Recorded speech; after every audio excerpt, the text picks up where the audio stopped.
Okay. Okay, ma'am. Okay. Yeah. Okay. Good to go? Yeah. Good to go. Yes. All the Okay. best. All the best. Okay. Thank you. Thank you. Everyone on mute. And please unmute me if I'm unable to open the mute. Okay. Mute myself. Please unmute me when the problem happens. All right. Yes, ma'am.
Ravi, Raj is introducing sir, right?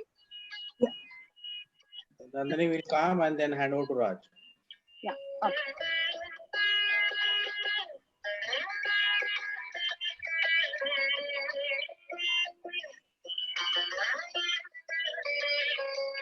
Where is Nandini? Can I have Nandini?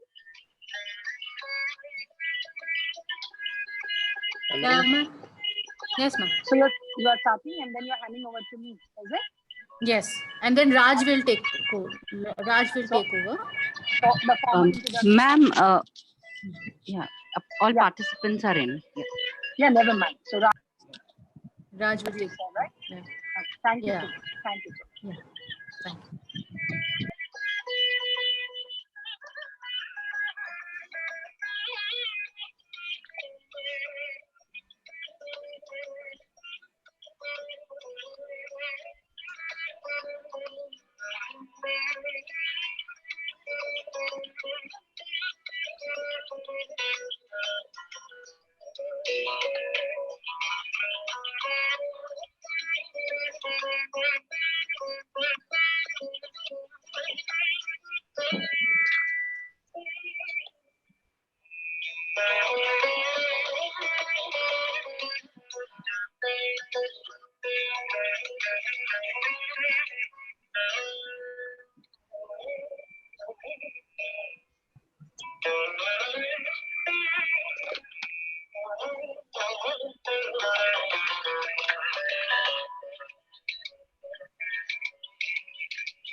Has Niranjan sir joined? He's there. Can we start? Yep, Hello, Dr. Niranjan. I have joined. Yeah. He joined much earlier. Good afternoon, sir. Hello, Good sir. afternoon, Dr. Gajek. Good afternoon, sir. Good Good afternoon. afternoon, Good Dr. afternoon, sir. Good afternoon, Niranjan, sir. Good afternoon. Good afternoon to you. Good afternoon, Niranjan. Thank you. Good afternoon, Principal Balani. Good afternoon, Dr. Nanditni. Good afternoon, Principal Chandiramani.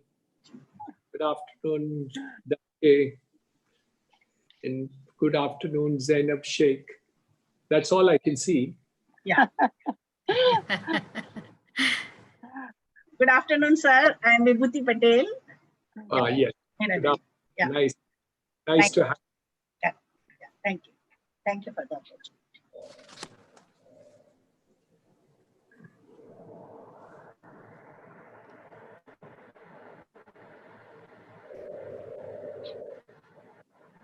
Nandini, Shall I when we start start? now? Yeah, please. Yeah. A very good afternoon to all of you once again. I once again welcome you all to the third and final day of this national webinar on economic reality of COVID-19 pandemic. Today we have a very distinguished two speakers, Dr. Niranjan Hiranandani, who is our provost of HSNC University, Mumbai. Sir has been there with us all through 3 days, and we have been really fortunate to listen to him in all the 3 days, even today inclusive of that. We've learned a lot from his insights into the economy as a leading industrialist and president of ASSOCHAM and NAREDCO. Welcome, sir, to this webinar. We also have with us our second distinguished speaker, Dr. Vibhuti Patel, who is from TISS Mumbai. She's a well-known and very popular speaker amongst all the social scientists. And whenever we have approached, Casey College has approached her, she has never disappointed us. And she has always accepted our invitation very, very graciously. Ma'am, we have always benefited immensely from your wisdom. Thank you for accepting our invitation. Now I hand over the mic to our principal, Dr. Hemlata Bagla. So good afternoon, everyone. I have immense pleasure in welcoming you all to the final day of this 3-day national webinar on the economic reality of COVID-19 pandemic. Dr. Nandini rightly pointed out that we have with us someone who is known to us since 1977, our dear friend, Professor Vibhuti Patel from Tata Institute of Social Sciences, an avid researcher, a great teacher, and a renowned social scientist. Professor Vibhuti has been closely tracking the situation of migrant workers and their place in the society, and she will be sharing her thoughts today with us with emphasis on caring for their welfare during this economic crisis. As we all know, this is currently a very sensitive topic which merits discussion and debate. We are very happy to have you with us, Professor Vibhuti, and we are eagerly looking forward to hear your views on the migrant situation. So welcome, Dr. Vibhuti. And this time you are here with us in a digital space. You are always there with us in a number of the international conferences in a physical space. But you being there means a lot to us. Thank you so much for accepting invitation to this webinar. Yeah. Thank you. Thank you very much. I also welcome once again, it's indeed my privilege and honor to welcome Dr. Niranjan Hiranandani, the Honorable Provost of this new budding HSNC University. As again rightly pointed out by Dr. Nandini Sengupta, that sir was here with us 3 days. It means a lot to us, sir. Thank you so much for coming here today. Let me tell you all, dear friends, Dr. Hiranandani has analyzed the economic implications of COVID-19 very practically and has been instrumental in suggesting several measures which were incorporated in the economic relief packages which were announced by the Honorable Prime Minister 3 days back. An important segment that has been affected by COVID-19 pandemic is the migrant workers segment. and Dr. Niranjan Hiranandani, one of the most respected real estate developers, will be able to analyze the situation realistically. Hence, we are indeed very lucky to have him with us, not today, not yesterday, but even last 3 days. We have been very lucky to hear from him. And with these few words, I would like to, before I go to hand over to Dr. Niranjan Hiranandani, our students wants to take this privilege of introducing you to the participants, because today many more have joined.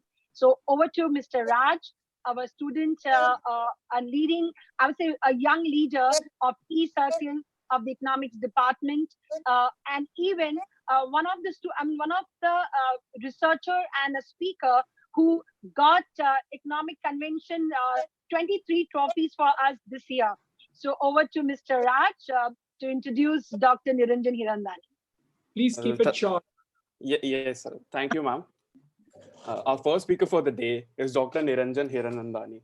Profoundly known as the builder extraordinaire, Dr. Hiranandani transformed the Mumbai skyline with his landmark project, Hiranandani Gardens Powai.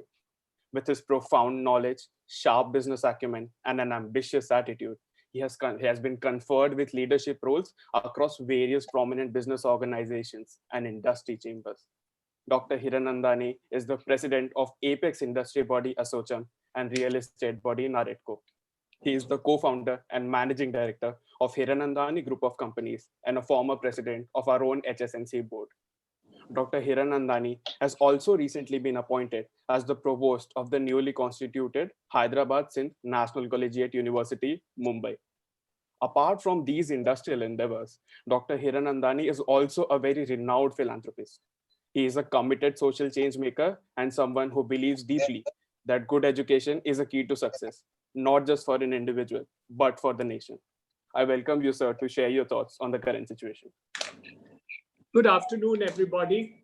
I'm really happy to be here. My heartiest congratulations, Principal Bagla. Really, it's been quite a sharing experience that I've got from the other people also. And it's wonderful today to share the platform with Dr. Bhutta Patel, renowned social worker in TISS, a leading institution and a leading person from a leading institution. So doubly welcome over here this afternoon to you. Thank you very much for the department really doing it. Dr. Garje, the Nandini Sen Gupta, and also I see two principals over here, Malani and two other principals are here today. So good afternoon to all of you and all the other people.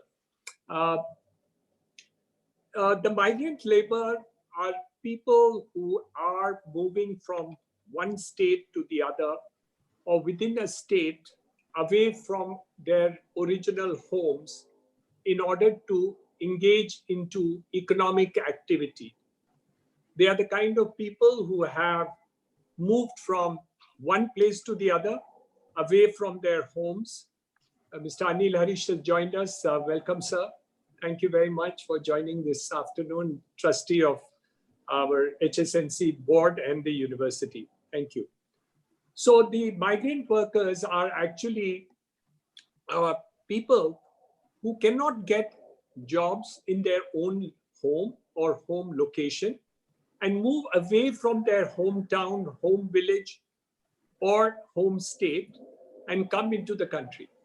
Of course, there are migrants which move cross countries also.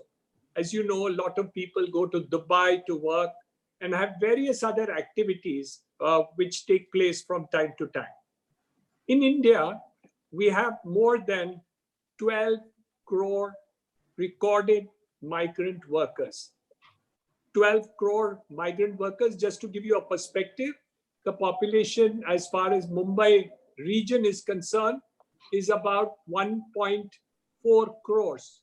So you can imagine how big the migrant population is moving across the country.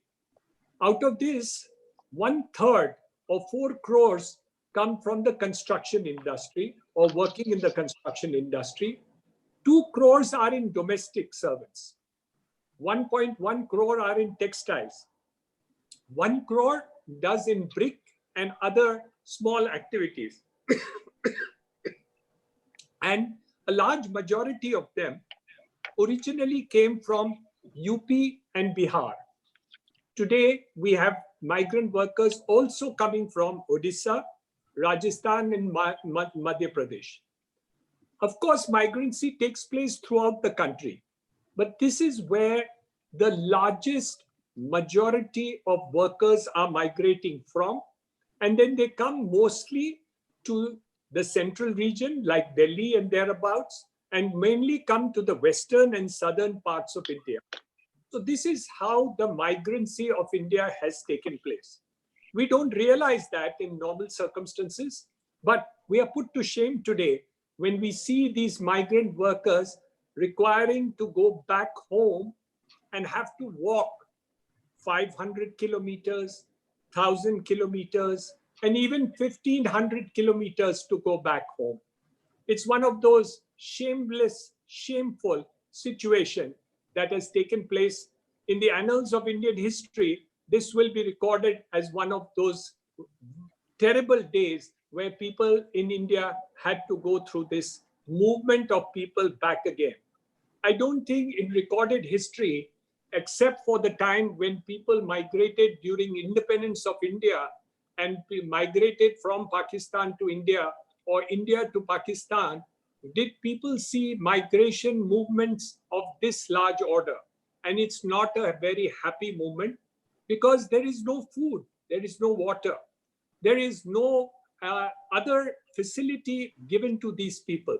And this is something which I believe will be a black mark as far as India is concerned. And I hope to God that we will never have to repeat such a thing ever again in our lifetime. The 3 days innings, which Dr. Magla and the entire team has done, it appears that the finance minister is also following the same policy. 3 days innings of telling different policy measures. You did your economic part also in 3 days. And I think the finance minister has also chosen 3 days to do the activity. But if they don't finish in 3 days, they may do a cricket match of a full innings in terms of a 5-day cricket match. But anyway, 3 days is sure, because this afternoon at 4 o'clock, the finance minister is again back to the press table to announce a fresh innings of what needs to be done.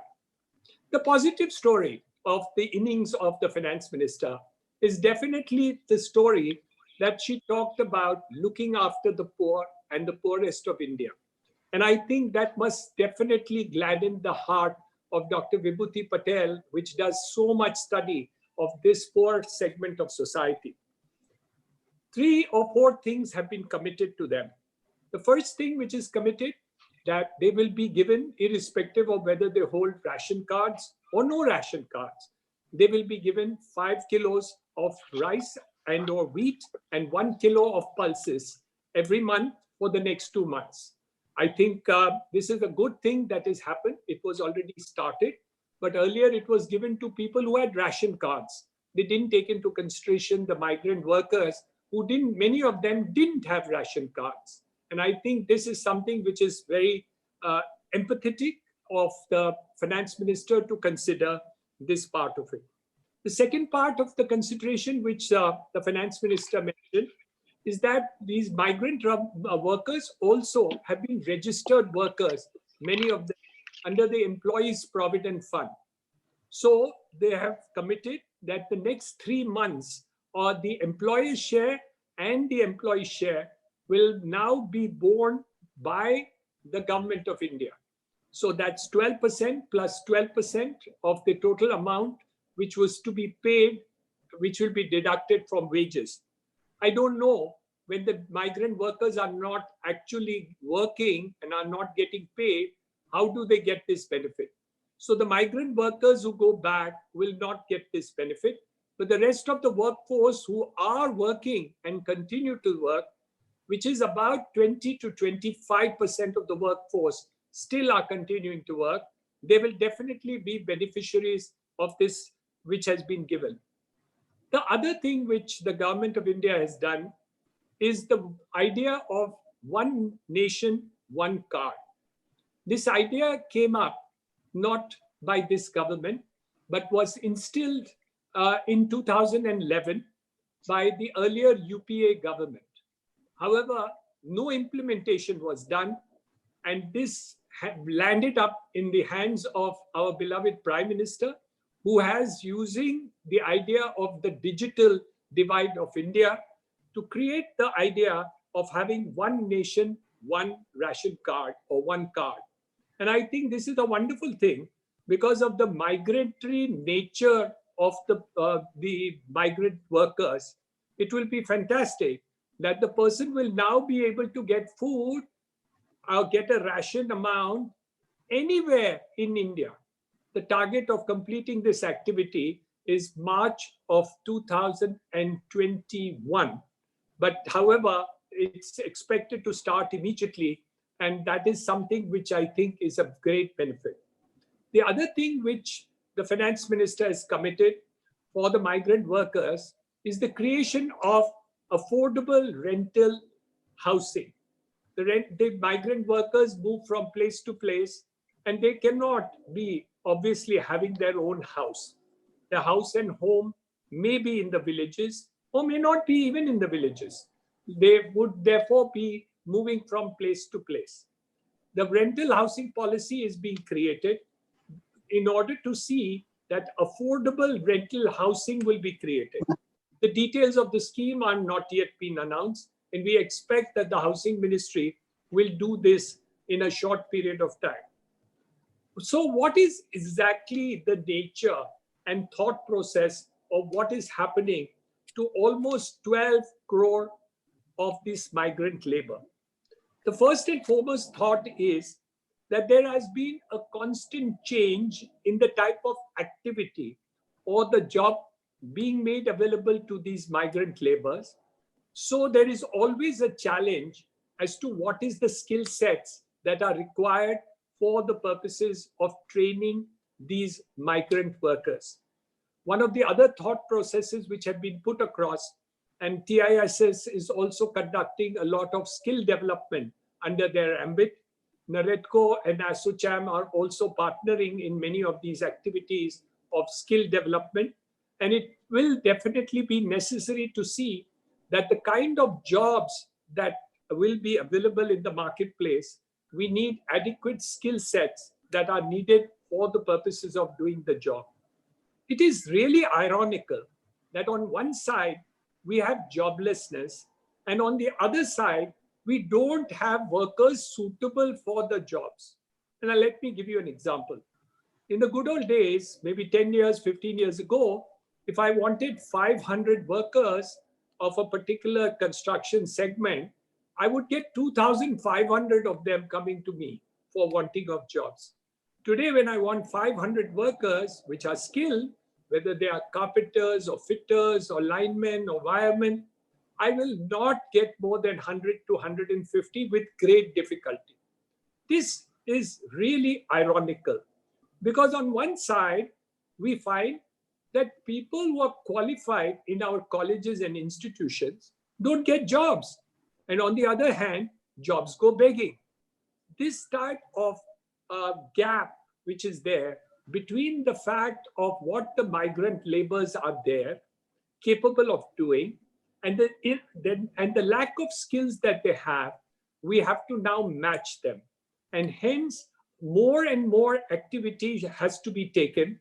And this is one of the things which the government of India is pledging to do. Not done adequately enough, not done fast enough, not done enough. But with the direction of the Prime Minister, we are hopeful that this activity, along with various other institutions, including the HSNC board, which last year skilled 5,500 poorest of the poor, and each and every one of these 5,500 got a better job and a better income after they were skilled. So really, a lot of good work is needed to be done in order to carry out this activity. All in all, what is the story? The story is that we talk about demographic dividend of India. We say that India is blessed with the young people who are able to work in the age of this activity. And hence, the benefit is that the future of India is brighter than those countries which have aged population, and hence they do not have more people working and they have less people in retirement. This is the advantage which India has got. How are we going to take advantage of this demographic dividend? If we are not able to take care of the migrant labor, which is 12 crore of them, if we are not able to skill them for the needs of what the economy needs them for, if their gap is going to be that they're going to be fearful for their lives and required to run 1,000 kilometers without food and anything available to them, how are we going to state that India will become a $5 trillion economy? I don't think that is feasible. So this becomes a very important factor in our entire assessment of the economic situation and the working people of India, that we really need to see that these people, the poor, the needy, are taken care of. Yes, the intent appears to be very clearly stated, both by the Prime Minister and by the Finance Minister yesterday. I think both the intent was clearly empathetic to the poor, empathetic to the migrant labor, and a full understanding of the situation. This was not apparent in the last 2 weeks when we saw all these people walking and suffering. So there is a big gap again between words and action. And we do hope that the action in the next couple of weeks will match the words which have been stated. I'm particularly repetitive in these thoughts and words because we have great regard and respect for our Honorable Prime Minister and the Finance Minister of India. However, on a constant basis to watch TV, which shows all these poor and suffering to take place with no end in sight in the nearby feeling, it requires me to repeat this constantly, that they need to pay attention to this segment of the economy. So what is it that we really look forward to? We in ASSOCHAM, we in NAREDCO, CII and FICCI and the other leading organizations of activity had represented in the last couple of weeks that we needed a huge stimulus package to be done in order to relift the economy back to track. Fortunately, after a long time, our Honorable Prime Minister did come out and say that they have, and surprised us actually, and said that they would put a $20 trillion rupee package, which was higher than my expectation. And it is good that the 2 tranches have been completed. The first tranche is about 6 lakh crores. The second tranche is about 3 lakh crores, which comes to about 9 lakh crores. So we have still 11 lakh crores to go. And today, maybe she will do the full of it or part of it or how much of it, I don't know. But certainly we are looking forward to this activity. What is it that we are trying to say? We are trying to say that the economic activity of the country is equally important, as Prime Minister said, Jaan ke saath jahan bhi chahiye. Or he also made very, very clear statements on what his directions and thoughts were, which were far-sighted and really gave a boost to the thought process of ours. He talked about Atma-nirbharta, which is self-reliance, Atma-bal, that is strength to yourself, and Atma-vishwas, belief in yourself. And I believe that the Prime Minister's leadership will really take us far. It is, however, extremely important that in a large country like India, a lot of this does not percolate quickly enough to the bottom of the pyramid. And I think this is something which I believe that the rest of the government machinery, the bureaucracy and others will be behoved to follow the trails which have been given, because adequate money is being given. But how will this reach the poorest of poor? And also to see that it is not just given to them. There is a full 100% empathy towards them, similar to the statement made by the Honorable Prime Minister of India. So I'm looking forward to both the things and activity, and I'm sure that we will be able to put our economy back to track. The World Bank made a statement last week that their estimates of the growth in India would be 1.9% this year, as compared to 4.7 or 5.2, depending on different estimates which were given before, of what the growth process is there. My reading is that if all these activities are put back to normal, and you do not remove the fear in the minds of migrant workers, you will not be 1.9, but you will be minus 1.9.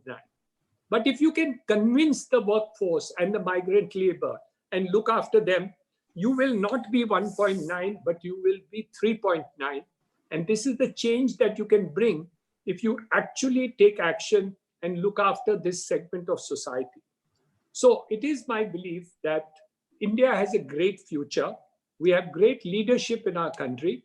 There are lots of correct thoughts and processes which have been already stated by the Honorable Prime Minister and the Finance Minister. And in another 30 minutes, we have some more statements coming in from our Finance Minister of India. But I think the direction is correct. We need actually implementation, which should be as robust as the statements are and the figures of money are.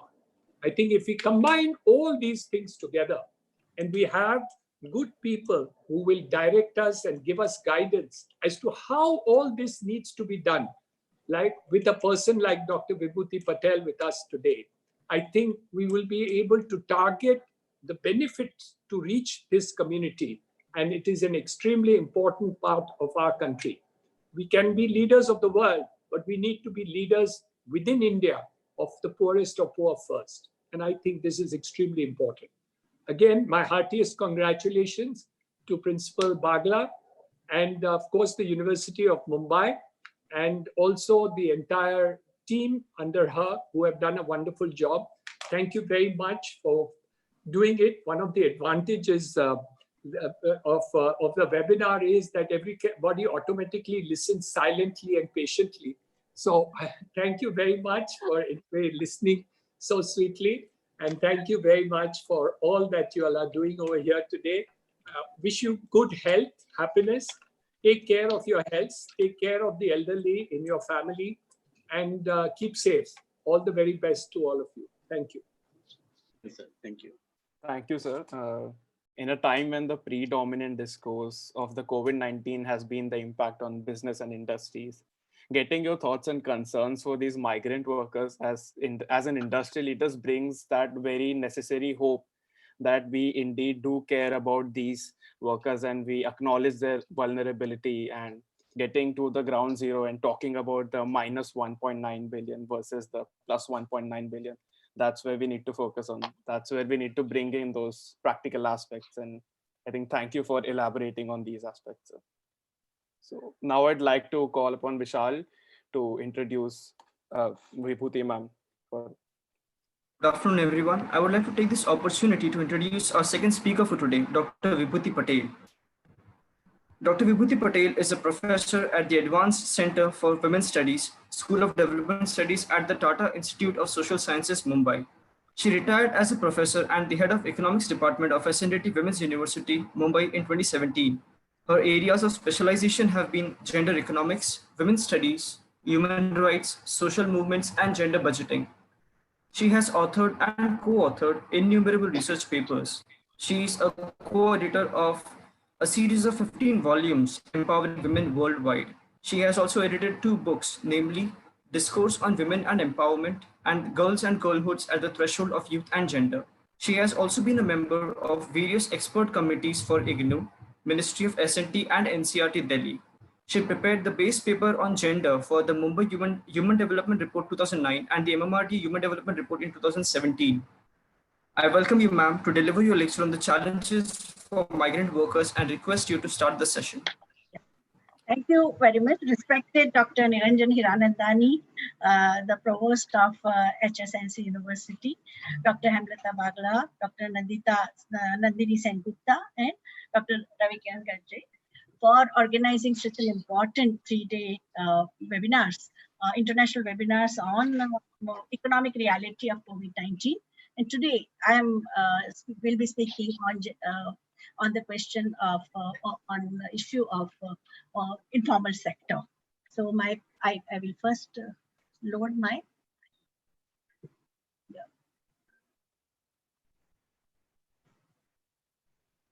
share.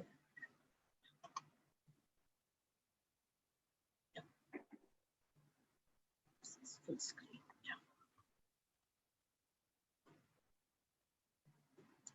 So economic reality of COVID-19 pandemic and the challenges for the migrant workers. I think there have been multifaceted challenges so far as migrant workers are concerned.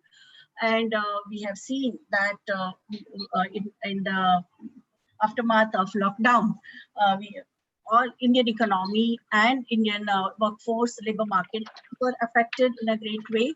And what we saw, as Dr. Niranjan Hiranandani told us, that the variety, the multifaceted problem which the migrant workers faced, and according to the Dutch scholar Jan Bremen, they are considered as a footloose labor, and the way migrant workers have been neglected, that has created global discourses on why India is treating its poor so inhumanly, and whole global media. Like I get to see, glance through 20 to 25 newspapers and journals these days because you get the soft copy of them. And what you get is that they have been the most vulnerable population in the informal sector. According to ILO, 12 crore migrant workers are there in India. Today, like yesterday's revelation by the government of India is that there are 8 crore migrant workers. But it's a very important sector.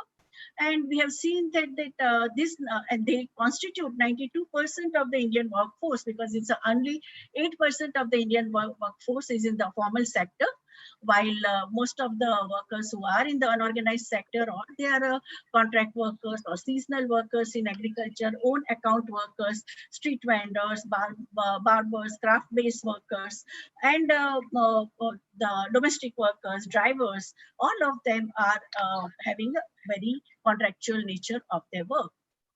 So what we have seen after lockdown is the major loss of livelihood and no income. They were abandoned by employers and contractors, and they did not have wages and as a result, there was a question of food security, there's a question of payment of the rent, and no money to pay any of the bills, whether it is for water or food or electricity.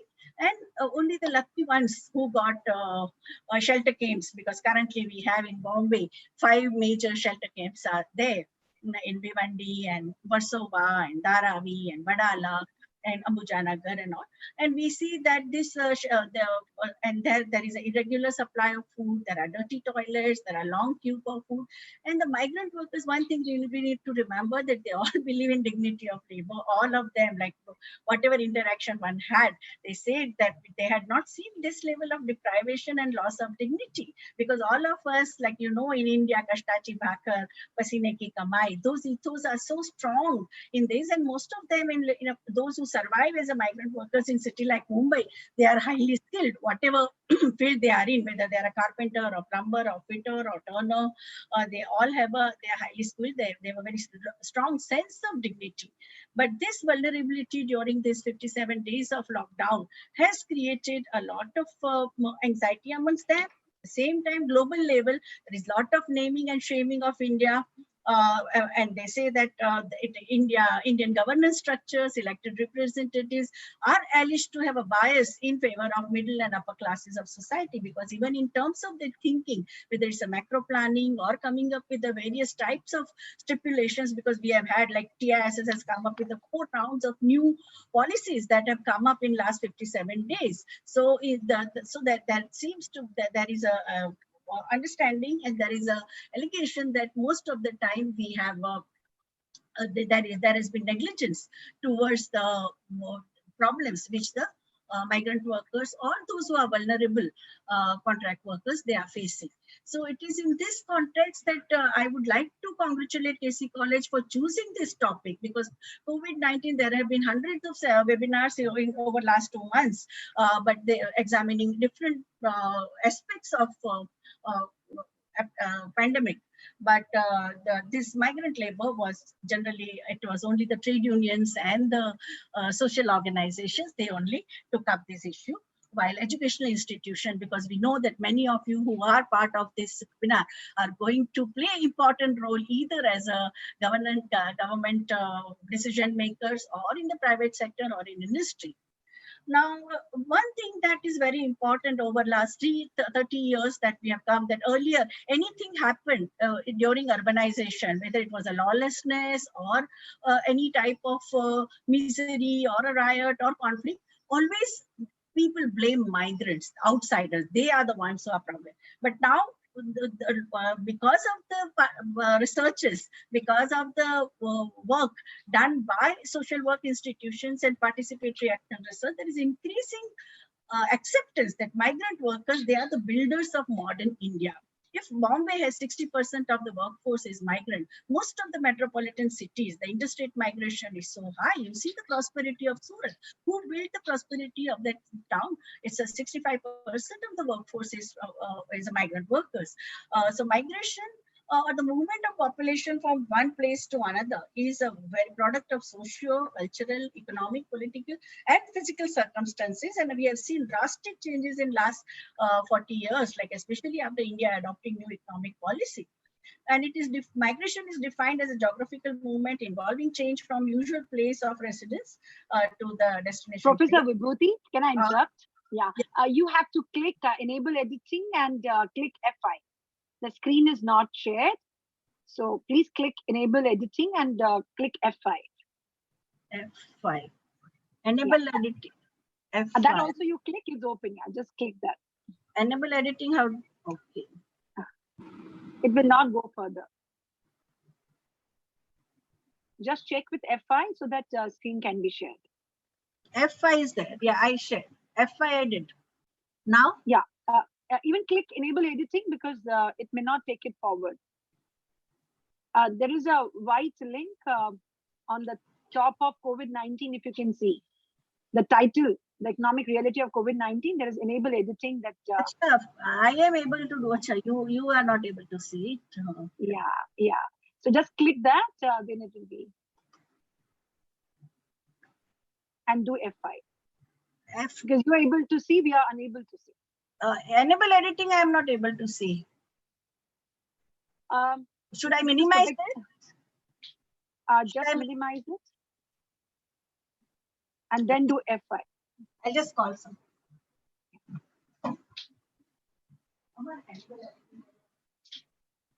Yeah.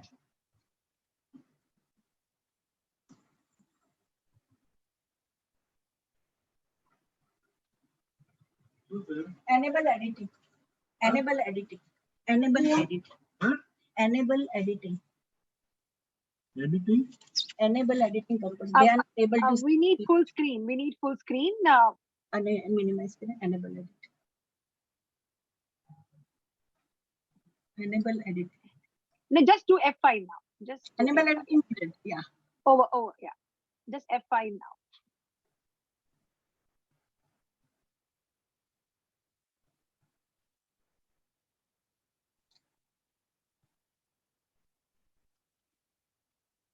Is it okay now? Is it visible? Yeah. Yes, very much. Okay, yeah. Now it's okay, fine, no? Yeah. Okay. So migrant workers, like they constitute the key demography of Indian workforce that we have been teaching this in the labor studies and sociology of labor and even in the development economics. So the most striking feature of migration is that it can change the structure of labor market drastically at a given point of time. And it also has a drastic impact on sectoral growth of the economy. Currently, the worry which most of the state governments and especially those who are highly industrialized like Karnataka or Andhra Gujarat, Maharashtra, they are talking about is that it's going to really affect the whole labor market situation. And for example, the current exodus of of this migrant workers is going to have implication on micro, small, and medium industries. Also, the supply chain of the FMCG, fast-moving consumer goods, and agricultural products due to migration of, say, so many vehicles. Like drivers have also run away now. Even the truck drivers, after nearly 57 days of sleeping in the truck, they are also fed up and they have gone away. So how are you going to, so the road transport, which was extremely important for transportation of agrarian goods, fruits and vegetables, that is also being affected. India has a seasonal migration, like official data shows that we nearly 1 crore people, that means 10 million migrant workers, they seasonally migrate. For example, during the sugarcane harvesting season, currently it's a harvesting season for various varieties of crops, and people migrate seasonally, and they are also affected. Now, some of these pictures you must have seen in social media as well as on the newspapers and all. The workers from UP, MP, Bihar, Rajasthan, Orissa, Gujarat, Jharkhand, how they are migrating, what kind of mode of transport they have been using. There are barriers to interstate crossover, resulting in a dangerous routes they are using because of the nakabandi, or because of the fear of police beating them, or because of the people asking for a bribe. Heavy bribe is taken from them, from whosoever, the bullies, and whether they are from the government, a state actor, or the non-state actors. So they are using dangerous routes. They are trying either on the highway, they are walking on the highway, or they are walking on the railway tracks, they are walking from the forest. We have at least data about what is happening on the highways and railway tracks, but we don't even have data what those who have used the forest route and some of the unknown routes, what has happened to them. We don't even, nobody has even tracked that. Journalists have not been able to even report about it. So the official record to the Supreme Court of India, which was submitted by end of April, that 15 lakh migrant workers were on move. That is what was reported by the government agencies. So they are using bicycle, auto rickshaw, tempo, truck. Nearly 60 to 80 people are stuffed in trucks. They go by bus, trains, large containers of liquid material, cement mixers also they have used. Industrial vessels have been used for migration. It's extremely hazardous. As Dr. Hiranandani said, that they have faced hunger, they have faced thirst, there are deaths due to starvation, dehydration, suffocation due to overcrowding. And also the reproductive health needs, like there are reports after reports. If you read reports in Gujarati, Marathi, Hindi, you would see that how many women have delivered babies on the road or just in front of the hospital gate, because hospital would not admit them without COVID-19 coronavirus test.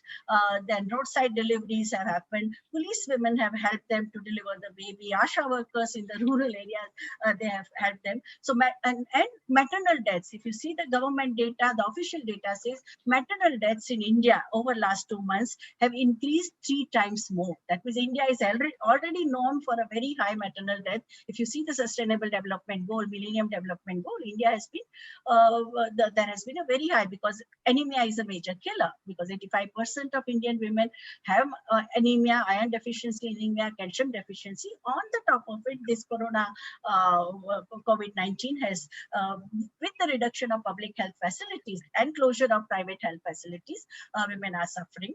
Senior citizens, like young ones, carrying them on their back. We have seen the pictures of people carrying senior citizens. Children are falling ill, they are carried by their parents. Person with disability, whatever, whether they are on wheelchair or not, they are also on the move. There have been incidences of robbery, extortion, theft, sexual violence. Childline helpline is saying that child sexual abuse has increased nearly 10 times. Earlier, we used to see street children. Where are those children? They are not in their family. Where are these children? So I think trafficking is also another thing. And the tragic incident that happened in Palghar, where 600-700 people killed the 3 outsiders, two religious man and 1 helper. That also happened because of the rumor that they were the trafficker and they had come there to take away their babies. There have been cases of suicide. Today itself, in today's newspaper, there are 5 to 6 cases of suicide. Either it is due to loneliness or due to inability to pay the rent or EMI, because whether it's middle class, it's EMI is also this thing. For poor people, it is payment of rent. Road accidents, because people are overcrowded in trucks and tempos and other vessels. There have been so many of them are getting, they are turned down, and there have been many such incidents of road accidents, train accidents. We heard about this 16 people. Today there are 6 more such deaths on the railway track in the northern India. And trafficking of women and children, about that also women's organizations and National Commission for Women and State Commission of Women have talked about. Now, another very important issue which UN Women has brought to the fore is the unpaid care work done by both migrant and non-migrant migrant men and women in the urban areas, whether it is running of community kitchens or providing support to the people who are ill in the basti because they don't have medical facility. Hospitals are overcrowded. They don't. So all that care work falls on them.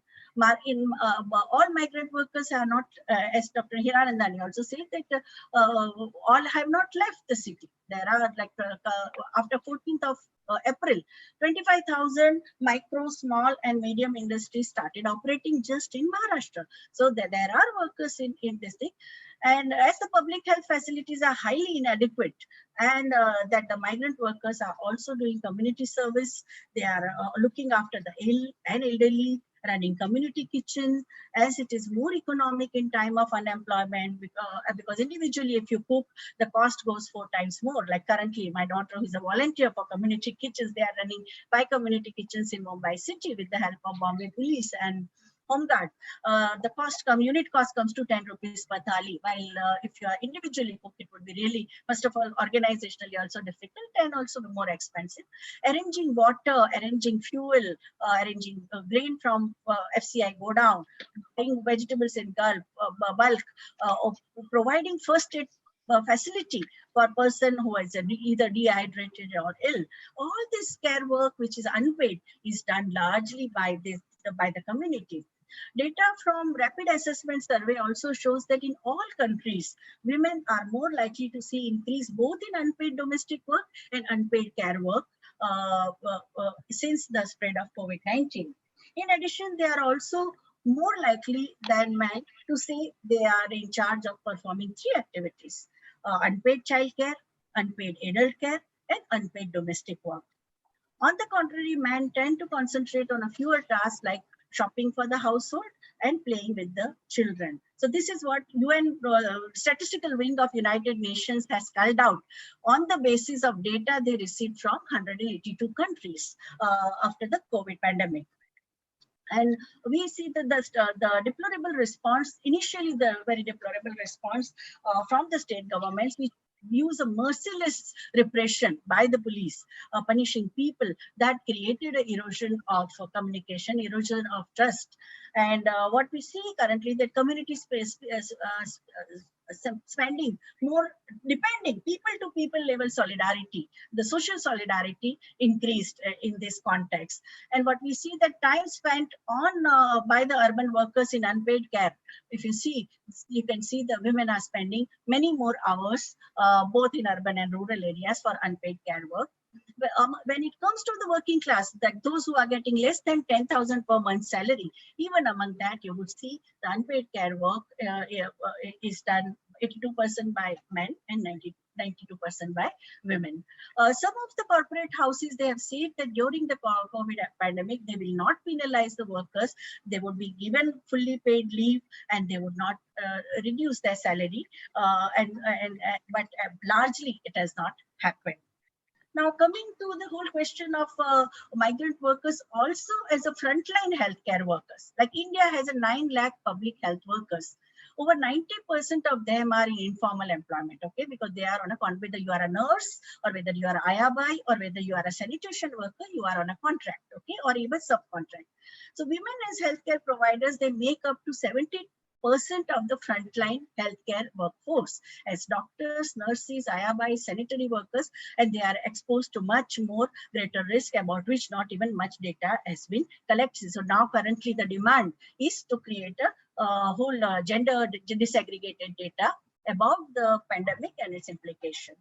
Another major calamity which the migrant women have faced is struggling to access maternity health services, whether it is a question of sanitary pad or whether it's a delivering babies. There are so many reported every day, 5 to 6 are at least reported just in the newspapers of women delivering on the roads, women even while going back on the, like after walking for 70 kilometers, one woman, she delivered. After that, again, taking the newly born baby, she reached like another 80 kilometers and reached 106, and she survived. But so many of them are also dying.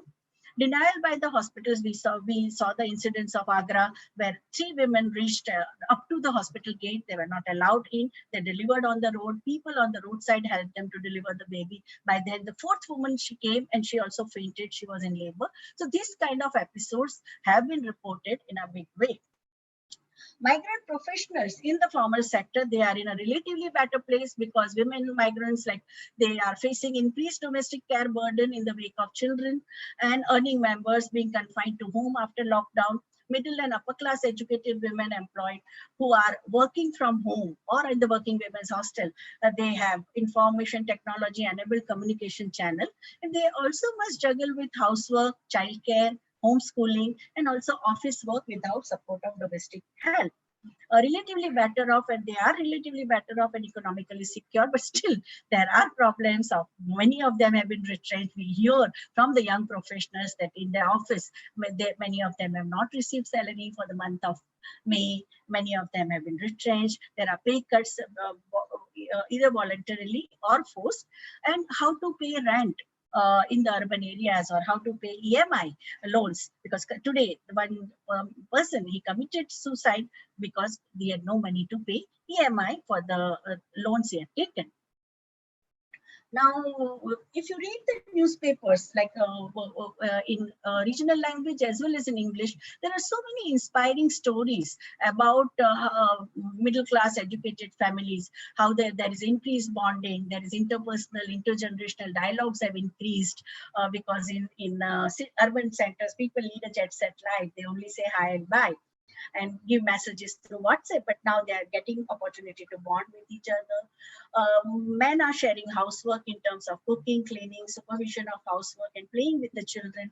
Young men and women involved in community service, and they are taking care of lonely elderly, either on phone or visiting them, maintaining physical distance. There is a lady in Mumbai, retired nurse, 100-year-old, and how the neighbors, they could not go to her house, but they only said happy birthday to her. They sang from the road. So this kind of solidarity, incidences of solidarities are reported. Learning, many youngsters are, people are learning new skills. They are joining e-learning courses, webinars, talks, panel discussions on Zoom, WebEx, and several platforms. And we are also seeing that people are making long distance phone calls. They are conversing with their friends for a long time, ex-colleagues and old neighbors and relatives whom they had lost touch with for many, many years. There have been unprecedented people-to-people support. I think that is the most empowering thing in this calamity, that people are like, they are, instead of cutting each other, competing each other, backbiting and backstabbing each other, there is a lot of support. I think similar kind of a mood we had also seen at the time of deluge in Mumbai, whether it was in 2005 and also in last 2-3 years, we see the way citizens support each other. And they also make immediate intervention in crisis management in terms of donation in cash, online money transfer, kind, free services, thanks to the quick communication enabled by social media, and especially WhatsApp, Facebook, Instagram, and LinkedIn. So the crisis takes place, but the response to the crisis also is very, very, this thing, whatever resources people have, they are using for solidarity. Just day before yesterday, when the video clips of people, thousands of people moving on the Western Express Highway, were circulating on WhatsApp. Within an hour, we saw social work teachers telling their students and mobilizing the forces and going to the Western Express Highway with whatever personal vehicles they had, and giving, say, biscuit and sandwich and chapati bhaji and water to the migrant workers. Now, so many state governments, within the state, civil society organizations, NGOs, neighborhoods, near the highway, they have also said that every 5 kilometers, there should be one such point. And I think we are used to that, because I know so many Gujaratis, they walk from Mumbai to Kutch to go to Ashapuri Mata, or Maharashtra has a culture of Dindi. That time also people go, and how nicely the arrangements are made. Every 2 kilometers, you have a small hut kind of a thing where people are giving you water and food. So I think this type of initiatives have also humanized the whole tragedy. Migrant workers in informal sector, I think here is what Dr. Hiranandani said. I think that's very, very important, because most of the workforce in India, the migrant workforce, is in the unorganized sector. According to ILO, the unorganized sector workers plus informal workers in the organized sector, because even the railways has informal workers, they are contractual workers. Even the big giant public sector organizations have informal workers. Okay, it has remained relatively stable at the 92% of the workforce. Within the overall category of informal workers, largest group is a own account worker. That means your street corner chai wala or chabi banane wala, the one who makes your key, or some of those who are do small repair work, or the barber sitting on the footpath. So these kind of own account workers, they are 1/3 of the migrant workers. Followed by informal employees in informal sector, that means micro, small and medium scale industries. And then you have unpaid family workers, like wherever you have a small units or family workers, like in Surat, if you see most of that whole garment industry that uses the unpaid family workers. Because on the census, on the data system, it would be the head of the household who would be considered as an owner, but there is everybody in the family is contributing to the labor process. This informalization has been more pronounced in case of women workers, because in India, and I quote Observation Research Foundation's data, that 94% of women are employed in unorganized sector, involved in work which lacks dignity of labor, social security, decent and timely wages, and in some cases even the right to be called as worker, because they are not even listed. If you see the NSSO data, or even if you see any official data, they would not be even listed as a worker. Now, pandemic has had dire implications for some of the most vulnerable, as Dr. Hiranandani talked about, poorest of the poor. Who are the poorest of the poor? Among the migrants, women-headed households, households managed by widow, single, divorced, and women who are facing long-term male migration. These are the households most vulnerable. Even the relief operations for last 7 weeks, the relief operations are going on in several bastis by the NGOs, civil society organizations. They have to really, because they are the ones who can't, they are the most neglected one, who would not be even bullied, who cannot be even in the queue. They would not be found. There's so much of social stigma, isolation, and segregation. So they will be left out even by the social workers and relief agency. People with disability, again, another very important segment. Pregnant women, because currently the services, reproductive health services, they have been considered as because only today the new directive has come that 5 services will be considered at par with COVID-19. There's a heart problem or kidney dialysis, cancer patients, people with blood pressure and all, and high blood pressure, and pregnant women. But till now, reproductive health services were not considered to be the priority area, and that's why women have suffered a lot. Homeless people and lonely elderly, they are also extremely vulnerable, because most of them, they don't have Aadhaar card, they don't have any documentary evidences. Whatever the government has, around 400 types of various schemes, that they are not beneficiary of any of those schemes. And socially stigmatized transgender community, like very prestigious organization that supplies food to the COVID affected people after the lockdown in the Basti, they refuse to give food for transgender community. when the NGO demanded. They had to make a TISS, College of Social Work. They created an alternate support system for the transgender community. And another very neglected community is of the sex workers.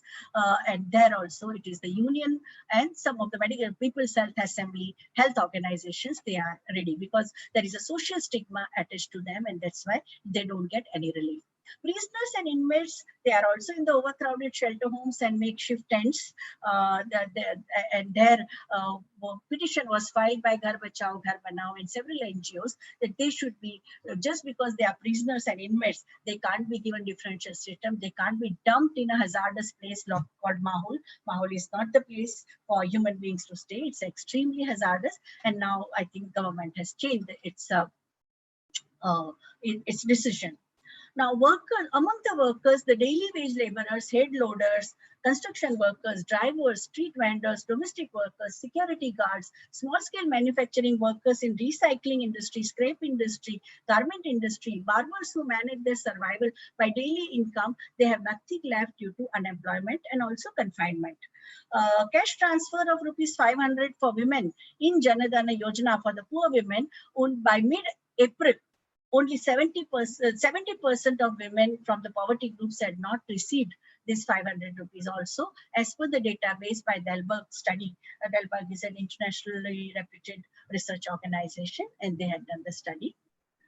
Now, it is this kind of a macroeconomic reality which forced these women, whether she was an elderly informal sector worker or young child workers or women working in a different industries and bastis and domestic workers, a large chunk of domestic workers, majority of them are making panic call to the relief organization saying that since they have not received the salary of month of March, April, and also this thing, All India Domestic Workers Union and the relief organization and social work institutions are now giving them ration. And now ration is also, because one kit costs you 700 too. Now the current rate of kit is 1,200 rupees if you buy from the grocer. So now they have, all of them have been encouraged to start community kitchen, those who have remained in Mumbai. So life, this situation forced them to, and they had a complete erosion. And all these workers, they used to complain, Didi, aapne to phone uthaya, you at least picked up my phone. But our employers are not picking up our phone. Nobody is answering when we contact them. And there is nothing left for us. And after all these troubles, like they have started moving. And they are also not sure that at the end of the journey, whether the bias and stigma of COVID-19 will allow them to live in peace even in the village. But still they say that we don't want to be in this hell. We want to move. Even if we die on the road, it is fine.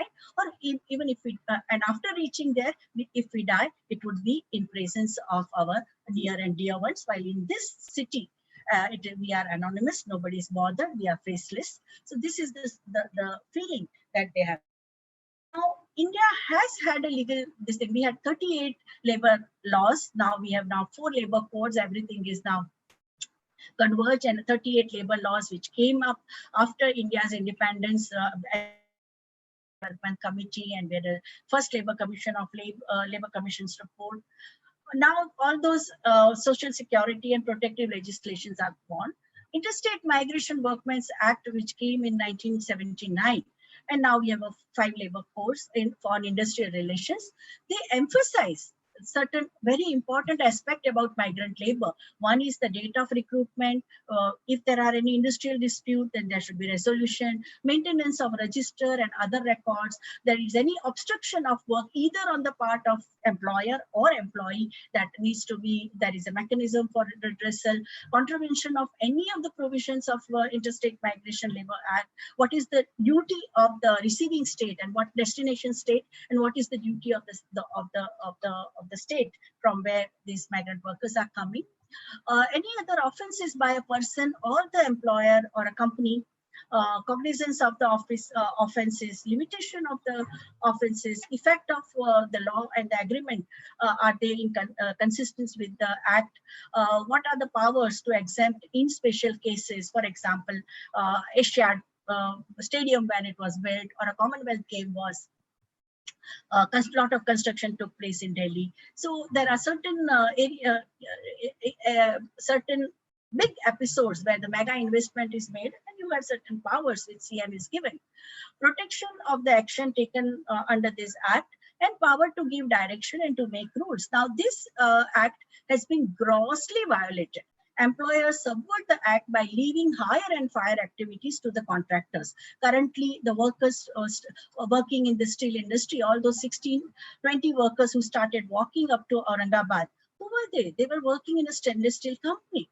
And the employer refused to give them any wages March onwards, mid-March onwards, saying that they have paid to the contractor. It was the duty of the contractor to pay them. Contractor did not give them anything. They had nothing, no food, no water, no resources, and they started walking on railway track. So this is none of the written records are maintained, and that's why any of the social security and social, we have a law. We have a law, Social Security and Social Protection of Unorganized Sector Workers Act 2008, but that law is grossly violated. We have a labor codes which came up in 2019. They are violative of International Labor Organization's covenant. ILO completed in 2019. ILO completed its 1 century of work, and it defined decent work and labor standards about the work intensity, workload, occupational health and safety. There is no mention in none of these 4 labor codes. There is a mention of women workers. Women workers constitute, even if you go by Arjun Sengupta committee report, 80% of the workers, women workers in the unorganized sector, they manage their household with 20 rupees per day, if that is the condition. And another very important, what are about the maternity leave? What about the reproductive health issues? What about the sexual harassment at workplace? What about the women's toilets in the industrial estate? All these issues are not mentioned in the labor code. And currently, all the trade unions, including the trade union of the ruling party, HMS, is also taking up this issue, and the representatives of the workers' organizations are talking about this. Now, the challenges for the migrant workers are many, and there have also been some best practices followed by the state government. They have shown care, concern, compassion. For example, Kerala was the first one to be affected by COVID-19 way back in December, and how they saw to it that migrant workers were treated with utmost dignity. All the facilities and infrastructure and support system was given. The camps were run, and they were extremely hygienic. The number of toilets per workers were also very high. Okay, like Warsaw, currently Warsaw camp we have, there are 30 toilets for 200 workers. I think this is the kind of, we have resources, we have wherewithal. The compassion is the one thing which is needed. Responsible media coverage, very, very important, because every time if there is any tragedy, or if there is any, say, major, say, heartbreaking incident, if you suppress the news, then you can't address the issue. Okay, suppression, or just to maintain a good face, or just to maintain a good impression, if you suppress the news, that is not going to solve the problem. In last 57 days, it is basically the responsible media coverage and day-to-day media, both social media as well as the print media, official media, mainstream media, and the social media. Because of the media coverage, we have been able to address the challenges and find out the alternative. So the dialogue of another very important issue is that of a dialogue of elected representatives with people. That's very important. So you see the constituencies, even in the city of Mumbai, wherever the corporators or MLAs and MPs, they are constantly keeping in touch with the community. People have faith, because as Dr. Hiranandani said, all workers have not migrated. Okay, there are workers who are running this 25,000 factories. Okay, same in Gujarat. So wherever there is a human touch, wherever there is a care and concern. For example, if you are running the camp, you day in and day out in Bhiwandi, what they were given was just a khichdi. And what was that khichdi? It was a FCI go down's rice, not even clean, and just some haldi powder was kept in that. Day in and day out, you give this to 6,000 workers. Obviously, they are going to rebel. They started running away. And Bhiwan is a major supplier of textile, not only to India, not only to Mumbai or Maharashtra, but I think all over India. And then Gurudwaras came forward. Then the Ghar Bachao, Ghar Banao, Helping Hand Trust, they took responsibility of 6,000 workers. Gurudwara took responsibility of another 10,000. And the atmosphere of humanization, where safe drinking water was given, proper food was given. There were people to counsel them, talk to them. They had some recreational, like in Warsaw, shelter home. Every evening they are showing their movie of their choice. Okay, so on a laptop, and there is a white bedsheet, and they are seeing the movie. So if they feel that they are being cared, they are being nurtured, there is even the way you distribute food, no?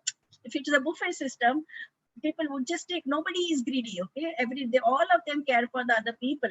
But if you make them stand in a queue and there's a line mein khade raho, when the police comes and shows them, then obviously they are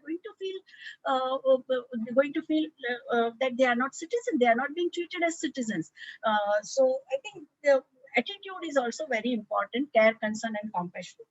Shelter with utmost care of hygiene is very important, because so many of them ran away just because they were in Dharavi, for example. More than 2 lakh workers have applied that they want to leave the place because the toilets, nobody is coming. It's the area has been containment area. No sanitation worker come there.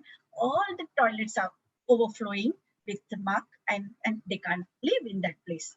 Universalization of PDS without conditionality of eligibility criteria of identification and domicile. I think Dr. Hiranandani also talked that now the government says that they will not demand, because most of the migrant workers have their ration cards at their native place because it is the family ration card. So here they don't have. They generally buy from the grocer.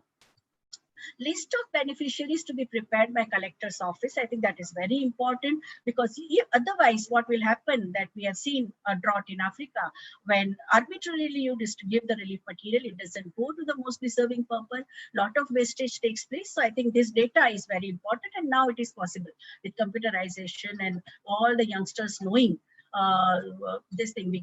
NSS students can also prepare this kind of beneficiaries list, the way NGOs currently are working. Water tankers and mobile toilets, I think for this is the local self-government bodies. For that also, they need to negotiate, and timely information has to be given to the local offices. Health post of the government organizations and private sector to be made to provide healthcare facilities, and currently several state governments have given the GR to the private sector that they need to provide the health services. A special focus on reproductive and child health, very important, because we need to address this question of maternal mortality, maternal morbidity, and child mortality. Helpline and counseling services for children, for survivors of violence and distress due to social distancing, and repatriation to the rural homes. That is also, and how to make it more anxiety-free. That is important. And payment of all arrears to the workers by their employers, because so many employers have not paid anything to the workers. Workers don't have any documentation. Everything was done through the contract system. So that also is a very major challenge that we are facing. Now, migrant women and children, as per 2011 census, India has 30.9, that means over 3 crore women who are migrant. The migrant workers, they are daily wage earners, they are unorganized sector workers, including many of them are self-employed women and men. They are the worst hit due to loss of wages, and they have exposure to hunger. Their access to water is also not there. And what we see is that even domestic workers, they are facing a lot of problems. So in metropolis, where nearly half the population lives in slum, how can they maintain so-called social distancing? And first of all, the term social distancing, as I think many of you who are from sociology department would know that social distancing generally in Indian context is used for the caste, in a caste analysis, that it's a varnashram. This thing Baba Ambedkar has written a lot, B.R. Ambedkar, on social distancing, that it is based on the principle of purity and pollution. So there is a lot of anger against this term social distancing. What we should use is a body distancing or physical distancing, while social solidarity. you care for your fellow human being, that should be there. So then the migrant women and children, they have also been going in a big way in an extremely hazardous condition. And what we have seen, that the desperation among women migrants are also extremely high. They are panicky. They feel they're being abandoned by their employers. So many domestic workers have said that none of their malkin, none of their employers are bothered about them, though they just leave 20 or 100 meters away from their workplace, but nobody has even bothered to give them wages. Nobody has even asked them. Some of them have worked for their employers for 6 years, 8 years, 2 years, and they have not got anything. Then coming to the ray of hope, like in this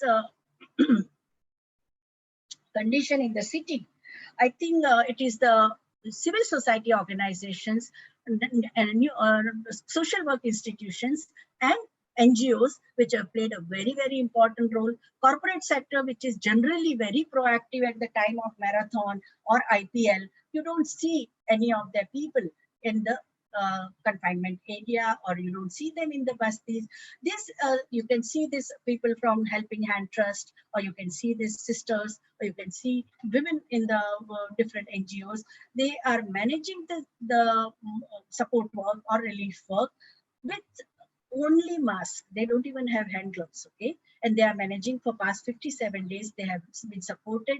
They are collecting their money through crowdfunding on TikTok and all, and they are supported. Now they don't even have chase money. Money chases them, and they get a lot of support even in terms of kind, in terms of biscuit and food, grain, and in terms of packet. Even big organizations like Akshay Patra, they are also routing their relief operations through these NGOs. So men and women volunteers in the communities and camps, they are braving coronaphobia, even where the places where even police or corporators or UPNC officials are not going. These people are going in those small little lanes, cramped places, including organization of medical camp. It's the Doctors Without Borders, Medico Science Frontier. They organize medical camp for many other illnesses, whether it is your backache or counseling or any other diabetes patient, because they also need medicine.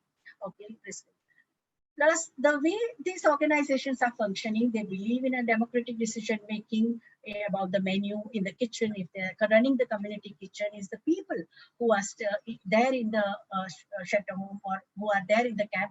They are the ones who decide what they want to eat that way, because every region has its own priorities for the state. Like nobody would have dal with jaggery and and tamarind every day, the way Gujaratis make it. So workers from Surat, in fact, they started running away because what they were given was day in and day out, they were given Gujarati dal bhat, which they are not used to. People from North, they wanted chapati, and people from Orissa, they wanted their kind of dal. So I think that kind of sensitivity these NGOs have shown. Now coming to the agrarian sector and the migrant workers, like India is already in the middle of Rabi harvesting season, with standing crops must be harvested, processed and sold. Government of Maharashtra has already issued notification declaring harvesting and post-harvesting activities, including mandi operations, as essential services. I think after 14th of April, we have seen the government of India has also issued third addendum to the lockdown guidelines, accepting essential farming related operations, including movement of machinery. They've been allowed, and farmers are allowed to directly sell to the consumers in cities and towns without harassment or without nakabandi. Procurement of MSP and minimum support price and storage needs of FCI godowns and state FCI needs to be enhanced to prevent famine-like condition for evolving. That means the Rabi crop must reach the FCI godowns so that it is safe. And PTI reported that over 1.31 lakh migrant sugarcane workers, they have been allowed to return to their native villages amid lockdown, subject to carrying out the medical test in connection with the coronavirus. Some of them have been stuck because they have not been able to produce medical certificate, and it is an interstate migration, intrastate migration from one region of Maharashtra to other region of Maharashtra. And I think similarly, other states are also learning from the experience of Maharashtra, and they are coming up with this thing. So what we have seen that currently, these are the recent photographs of this month only, where the in the agrarian sector, the work is happening, harvesting and other activities are happening in a full swing. But what is the problem? Even in the rural areas, food security is a problem. So that means even in the rural areas, the supply of PDS, supply of food becomes a very important issue, because it is procured. The grain is procured by the FCI godown. It is there in the APMC market, but people don't have it. Especially agricultural workers, they are facing semi-starvation and starvation. So impact of COVID-19 in the rural area in terms of the work in so many places, they have lost the job, agriculture workers, wages have gone down drastically.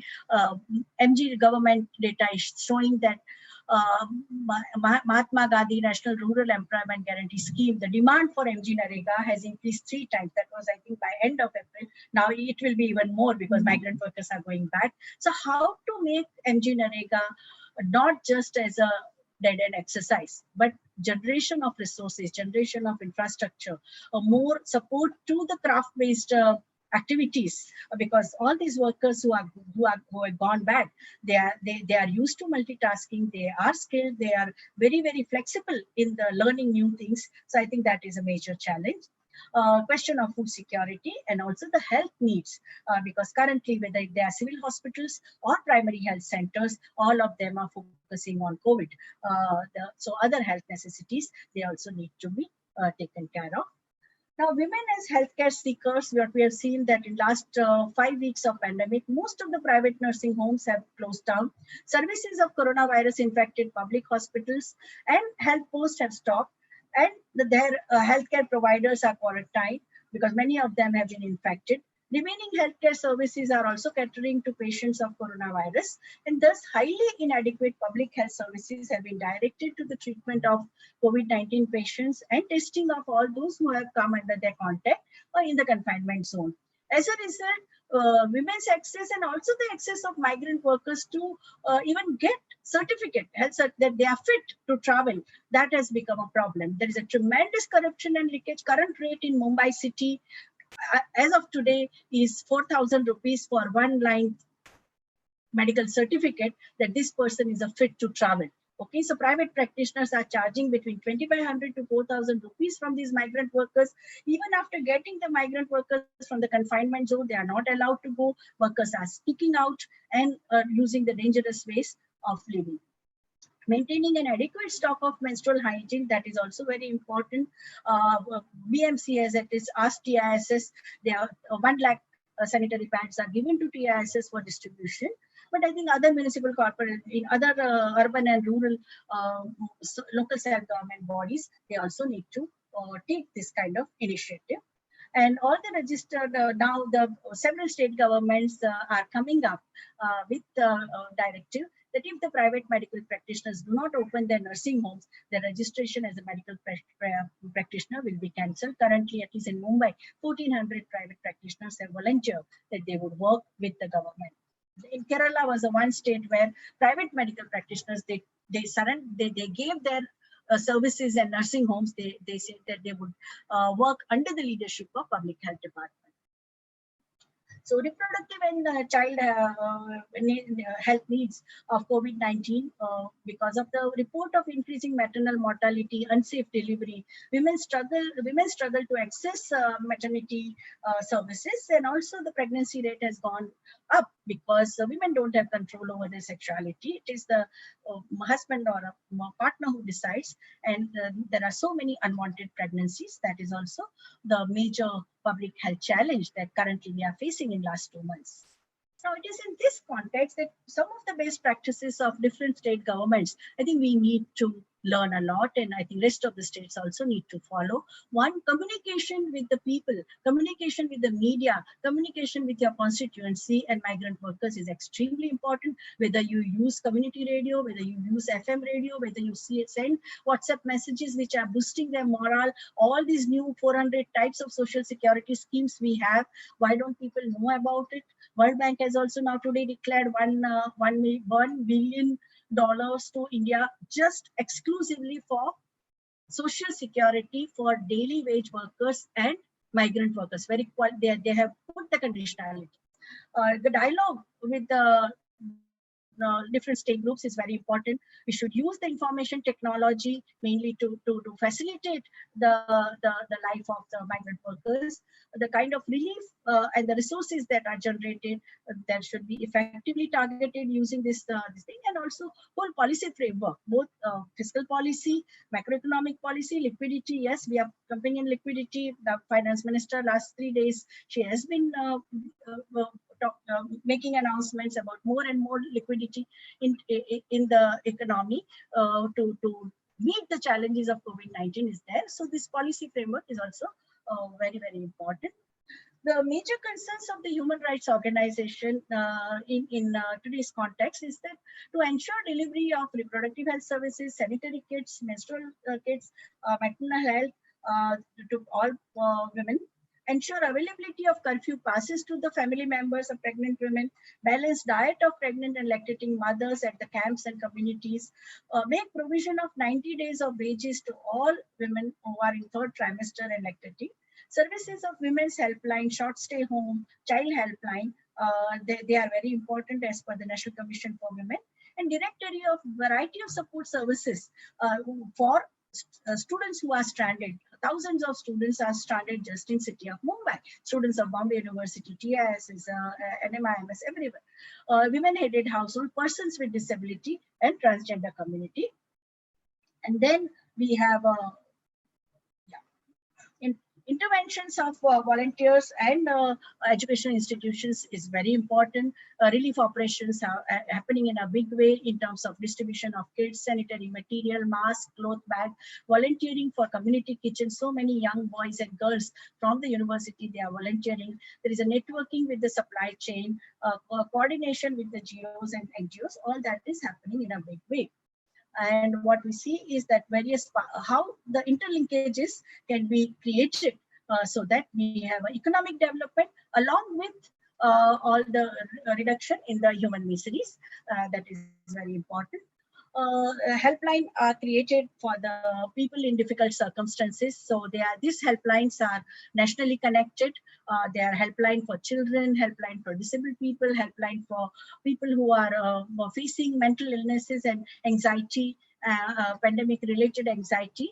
So national level helplines are also created by the central government, union government, Ministry of HRD, Women and Child Development, and state governments and the district authorities. So that is also very important. So many educational institutions and media centers have created animation films giving proper information of self-care as well as taking care of the people around them. Current challenge that we have is in terms of reduction of social inequality in care services. So care services should not be just geared to only middle class and upper class and those who can pay the user fee, but encourage the equitable sharing of whether it is a domestic task or whether it is a community level work. I think there should be sharing and caring. The state must ensure increased access to sanitation and emergency shelter spaces to unhoused people. It should implement protocol and train authorities on recognizing and engaging vulnerable population. So it's very important to do the orientation programs. For example, Social Service Apostle in Mumbai, they have started online volunteers training. That how do you engage with the vulnerable people and what kind of services that they need, because currently everyone is so insecure. Consultation of government bodies with the civil society organizations are a must for implementing legislation and policy and for guaranteeing equal access to information and public health education, and also resources in so many multiple languages. If the migrant workers are speaking, they read Gujarati, Hindi, Marathi, Oriya, Urdu or Tamil, then I think we need to generate these resources, especially in the radio announcements. The announcement should be made in multiple languages. So the economy, the way mainstream economics looks at this crisis, the scare is being created that economy is closed. No, but I don't think that economy is closed. Everyone is cooking, cleaning, taking care of their loved ones.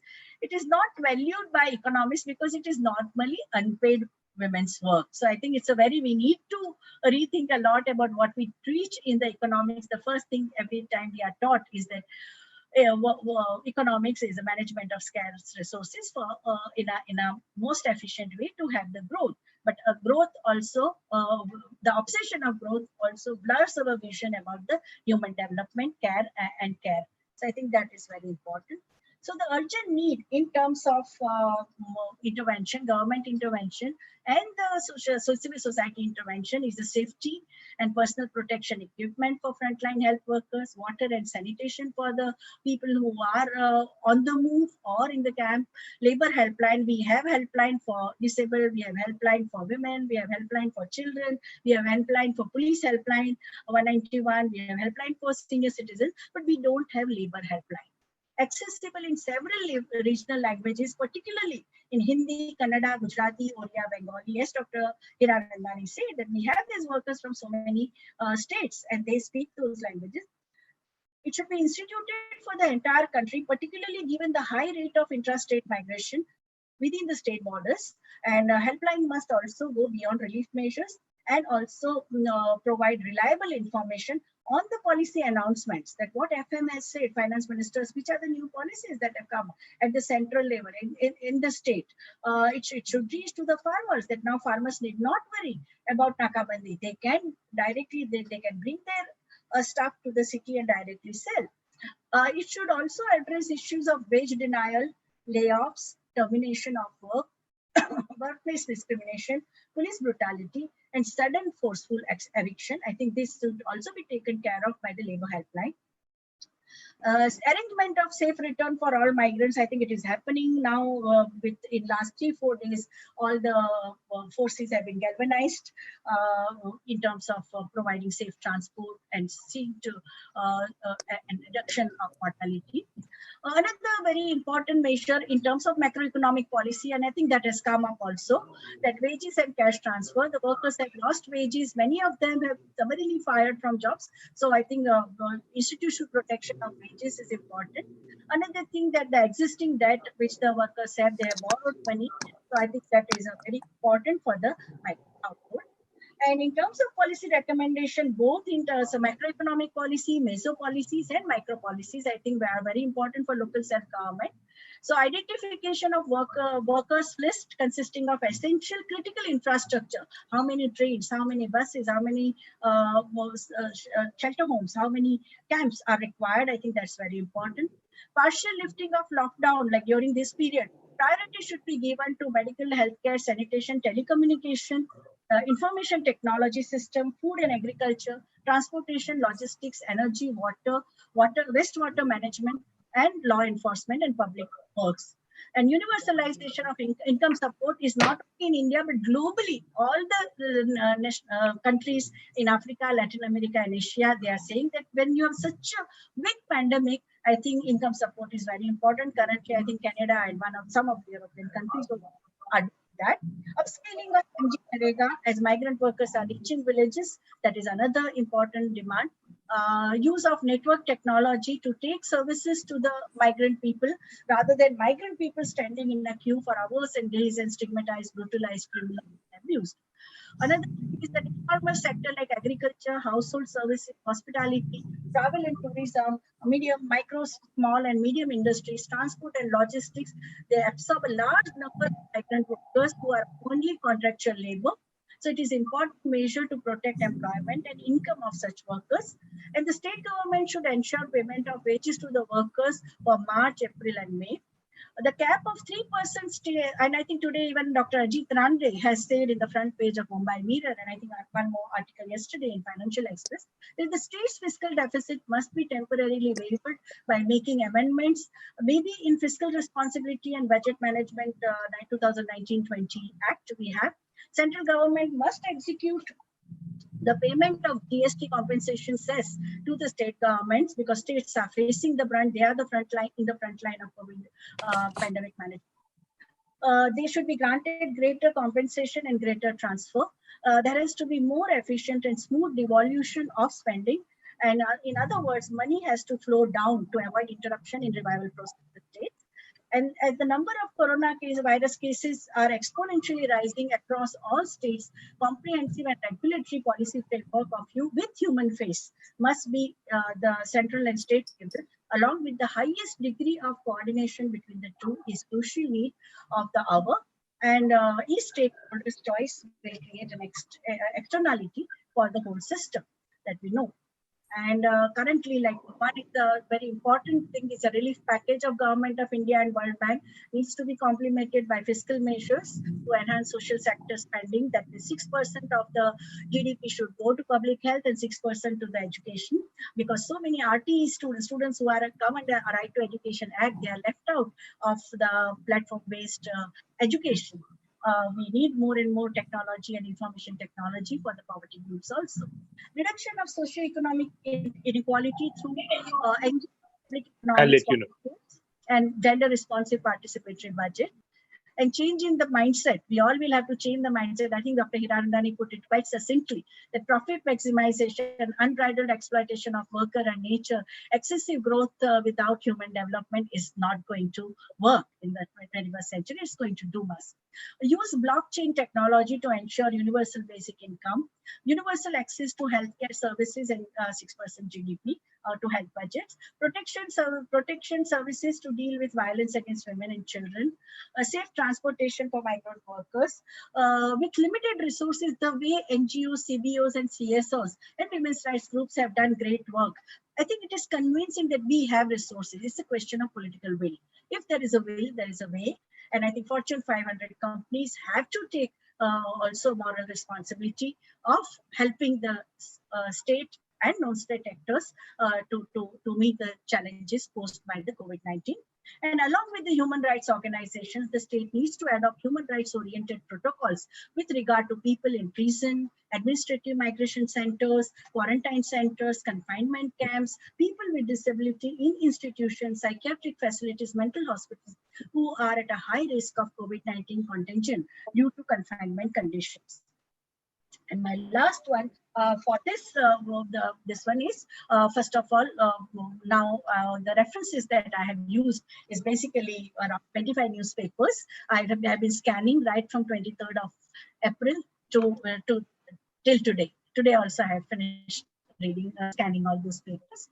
And here are my references. Thank you very much.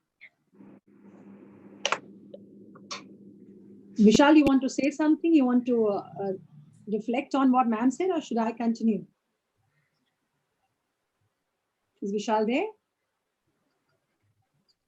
All right. Yes, ma'am. So, yeah. Are you reflecting on ma'am's talk? Yes, ma'am, sure. Ma'am, we are... My last one is Mission Possible. It is possible to meet the challenges of coronavirus. Yes. So, Vibhuti ma'am, we are very grateful for your insightful and illuminating thoughts on the topic. We all had some kind of idea that what the plights of the migrant workers are in this pandemic, but your expert insight has helped us look at it in a new perspective. You stressed sufficiently on the importance of migrant labor in developing the country, and we could not agree more. The engine of growth runs on the fuel of the indispensable migrant labor, which moves from less productive sectors like agriculture to more productive sectors like manufacturing and services. Without this fuel, the engine of growth will stop. Now, ma'am, we have some questions from the participants, so we would like you to entertain them, ma'am. Yeah. Yeah. Before that, Vibhuti, let me tell you that, and even all the participants of this webinar, that we have been very, very fortunate that we had on the very first day our former president of Hyderabad Sindh National Collegiate Board and trustee of HSNC Board, Mr. Anil Harish, with us. So I extend a warm welcome to him, sir. I extend a warm welcome to him. And let me tell you all that Mr. Anil Harish is an eminent tax and legal expert and a board member of several companies and associations. And we always look forward to him for great ideas which he shares with us. And Casey keeps moving ahead with his ideas. And we look forward to his comments after every program, after every function, after every lecture we have. And he always asks us, submit the excerpts of whatever we organize. So over to Mr. Anil Harish for summing up the session. Hello, Mr. Harish. Hello. Thank you very much, Dr. Bagla.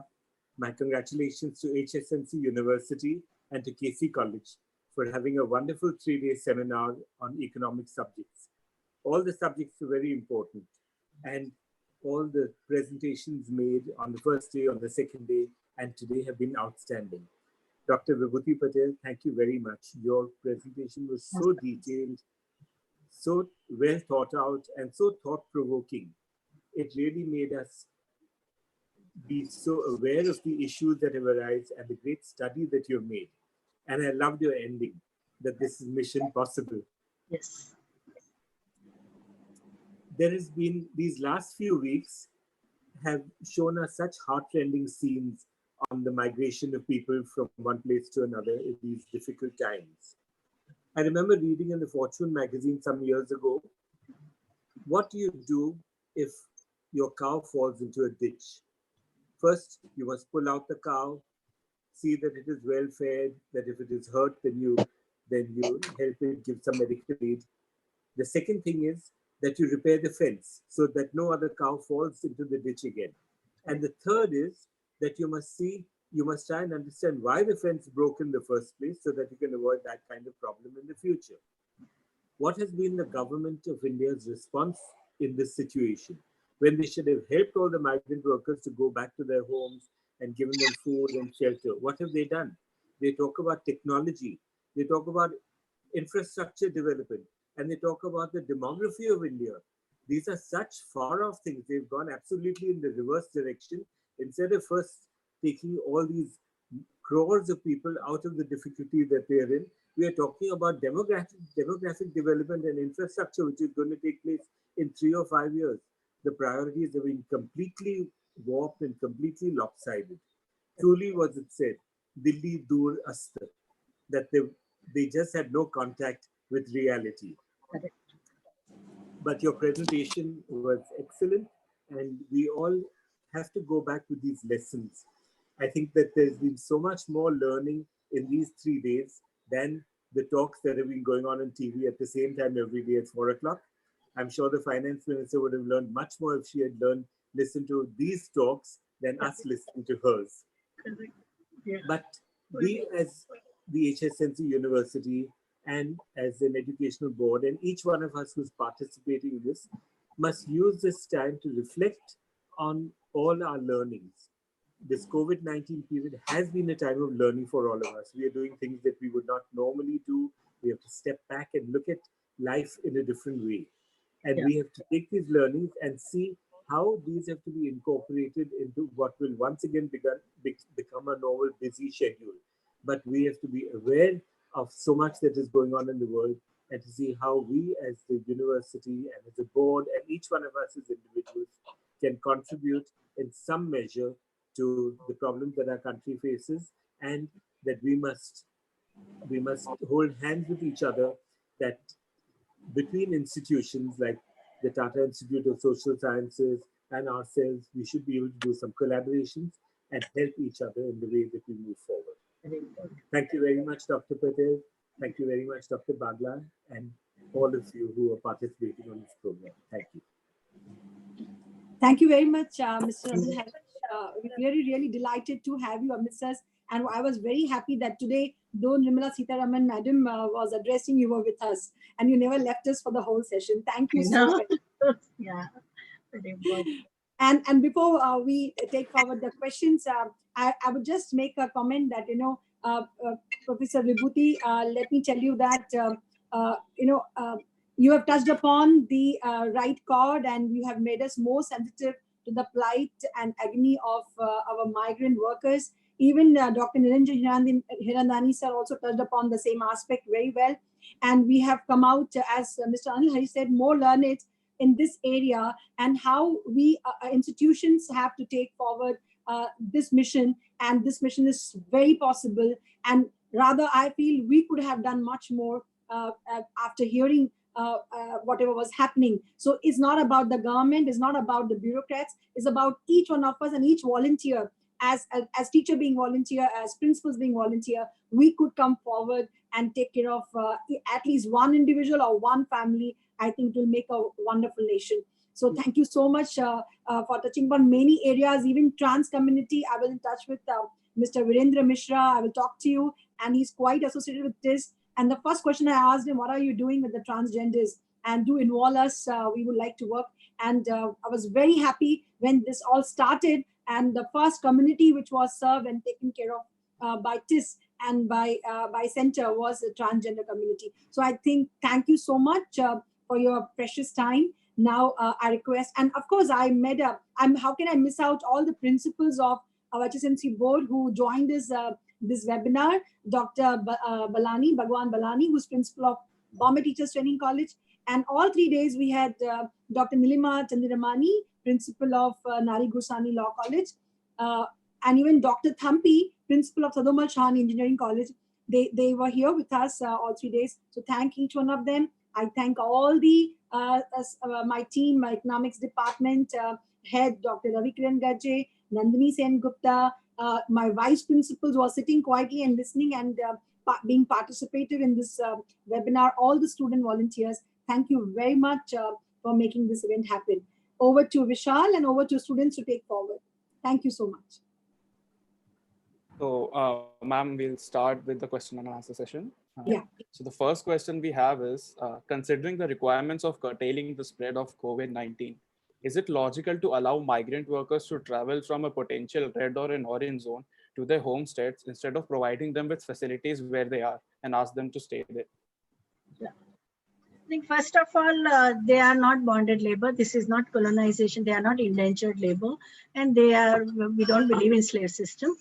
Problem of there are different opinions, like those who don't have any kind of infection.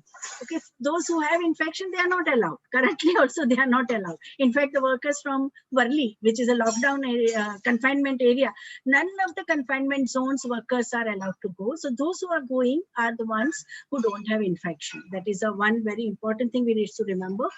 Another thing is that creation of support system in the cities. Okay, it takes time. Okay, it took after 57 days. Now we are talking about that we will be able to give them at least food security. Currently, most of so many shelter homes, shelter camps, they were giving food only for dinner. Okay, they were not even giving for this thing. So, and NGOs, their ability to reach out is that of 1,000. You can look after 1,200. You can look after 6,000. At the most, you can look after 10,000 a day. Okay, but the problem is that of crores, 12 crore people. Okay, and in so many places where you don't even have this kind of initiative taken, it's a completely arbitrary. So it is in context, but first of all, so many countries. So the scientific approach to migration is one that you have intensify your identification of infection. That means the test should be intensified. Those who have been infected, isolate them, and the remaining people, they let them work. Because and herd immunity, all these volunteers who are working in the community, none of them have COVID. They are there for 57 days. Okay, they have developed herd immunity, all of them have, and they are using only masks. They don't even have hand gloves. So I think the history of like virus infection has shown that this is the best approach, identification of infection, and those who are not infected, otherwise the economy will collapse. All state governments everywhere throughout the world, they are talking about that we have to run the economy following all the principles of body distancing and physical distancing that you follow. And now people's habits are changing. People are washing hands, they are wearing masks when they go into the public place. If they don't wear masks, other people, they pressurize them. We have reading these reports also. So, but you can't prevent them from going. Yes, sir. So another question is, in the context of the current government aid package that was declared yesterday, I think a good phrase to fit the situation would be Day-3. So how much drusti do you see in this package that was released yesterday? Yeah, I think yesterday's package, and along with that also $100 billion, $1 billion by World Bank. I think the package. Now the resources are there. Okay, now we have to see to it that these resources reach the needy.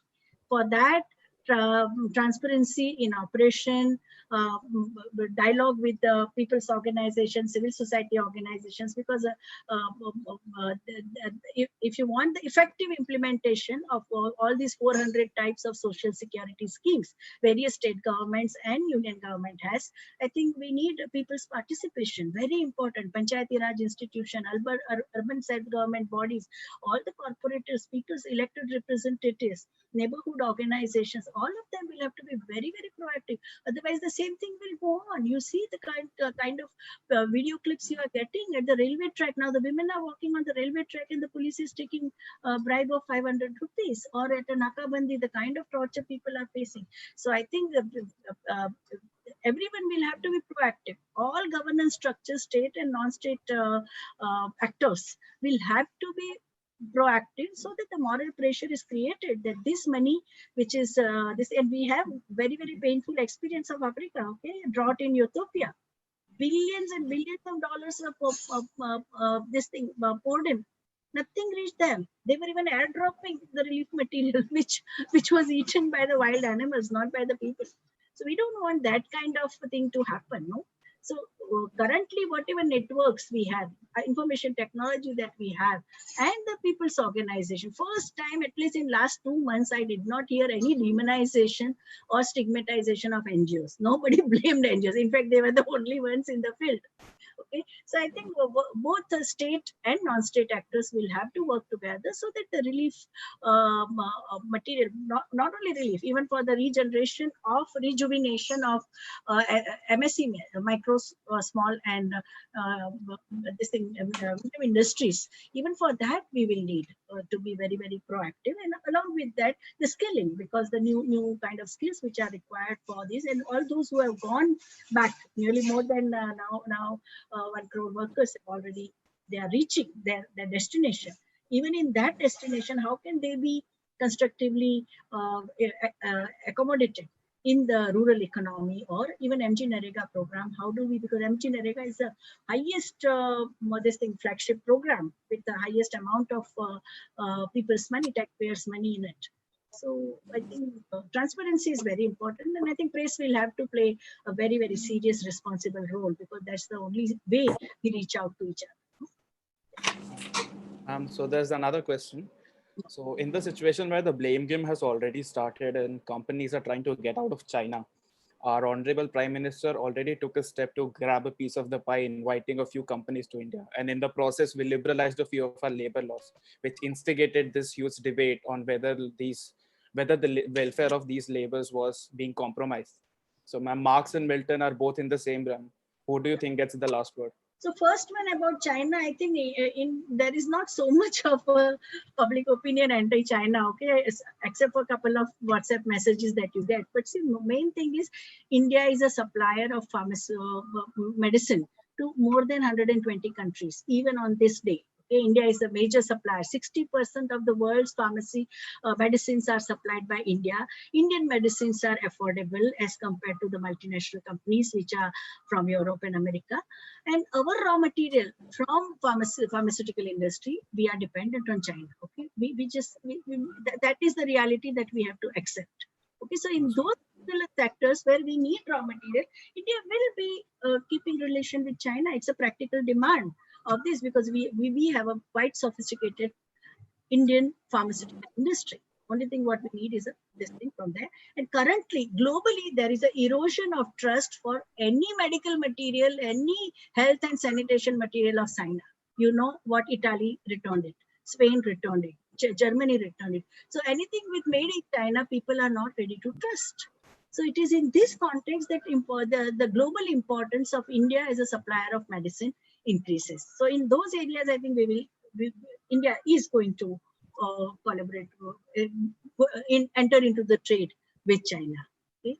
Now coming to the question of labor code, I think all the trade unions have criticized labor code, especially because for last 200 years, the workers' organizations have demanded labor standards. Labor standards, 8 hours of work, weekly off, occupational health and safety, basic infrastructure, industrial dispute mechanism, accident compensation. We have 38 important labor laws in our country, right from 1936, you can say, right from the starting of Indian Railways in the British time. Okay, so we have that whole jurisprudence, labor jurisprudence. If you give away, there will be law of jungle in the labor market, and there will be industrial scenario will be bizarre, because where will you go if anything goes wrong?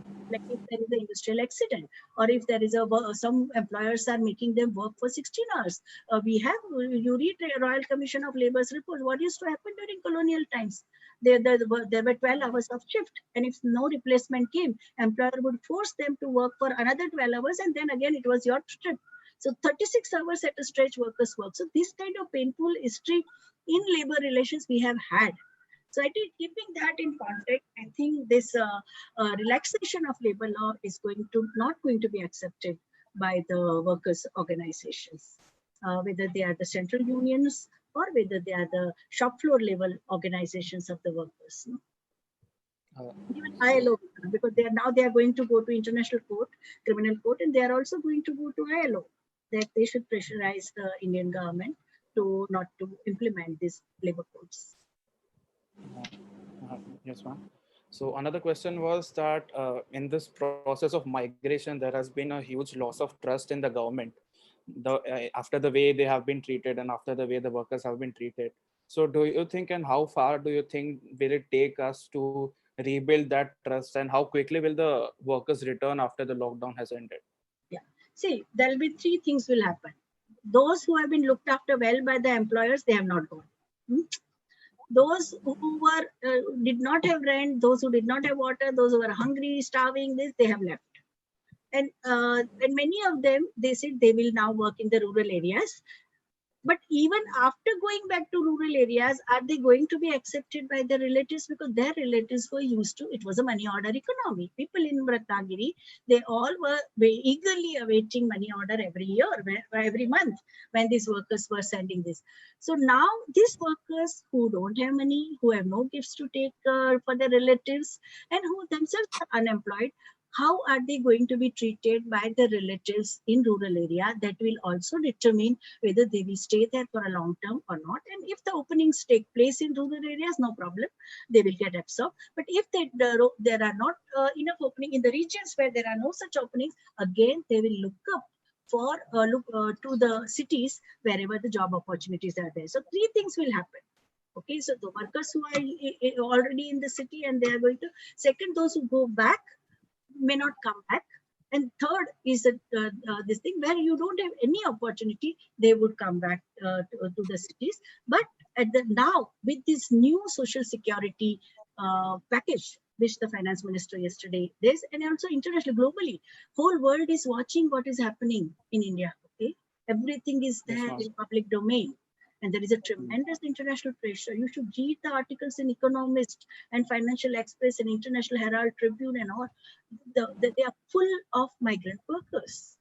Okay, and why this double standard? When the NRIs, those who come from other countries to India, you give them all the facilities. You give them very good accommodation. You give initially even their airfare was paid. Why this simple thing of public transport not given to the migrant workers? So I think there is going to be tremendous political pressure and moral pressure to see to it that all this social security and social protection that is being announced by the union government and several state governments, and pressure from ILO and World Bank also now, first time like World Bank also has given the earmarked fund to India. They have given 25 countries, but India got the highest amount, $1 billion. Yeah. Ma'am, building upon the last question, I think given there's this radical geographic shift of labor from industrial hubs to back towards their own rural areas, so there are two possibilities that people are also looking up, which is that are there going to be micro enterprises which are going to be set up in rural area, and are we going to see newer industrial hubs being developed in much more areas where these industrial activities were not so much happening as compared to the current situation? I think that came in the Prime Minister's speech, it came in FM speech, it comes in most of the editorials of economic newspapers in our country, that now everyone is talking about the decentralized development. This last 2 months of the crisis has also shown that it was the street corner grocer who saved your life.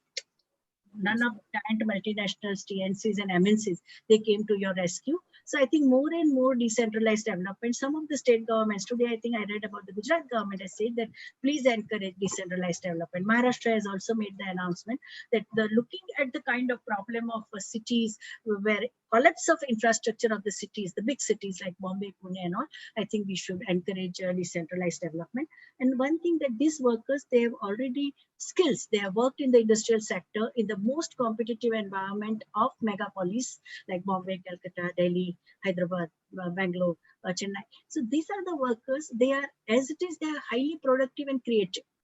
Now, channelizing their potential for building the rural industries, and it will also save the transport cost. No, most important thing, it's going to save the transport cost. If you have a agro processing industry, food processing industry, whatever are the local raw material is available, all those industries, instead of transporting them to the megapolis, you have a rural industry. I mean, Japan and China have shown that how economic it is. So I think those kind of experiments will increase in different state governments, and the state governments which have suffered, like four state governments were extremely sensitive to migrant crisis. Orissa, Jharkhand, they have been concerned about their workers. So they have also understood that what kind of difficulties their people, in fact, the MLAs and MPs were thinking of the NGOs in Mumbai, that our 57 workers are in Palghar, they are on the highway, please give them food. Or a minister from Chhattisgarh talking to Chief Minister of Mumbai, making frantic call on mobile. So I think that they have also realized that industrialization in their own region is also equally important, because they have primary produce are there, they have mines, they have raw material, and why can't they take advantage of that situation? No? Bringing the technology, and these workers are already skilled. They have worked in industrial sector. Ma'am, we'll have one last question and then we'll move on.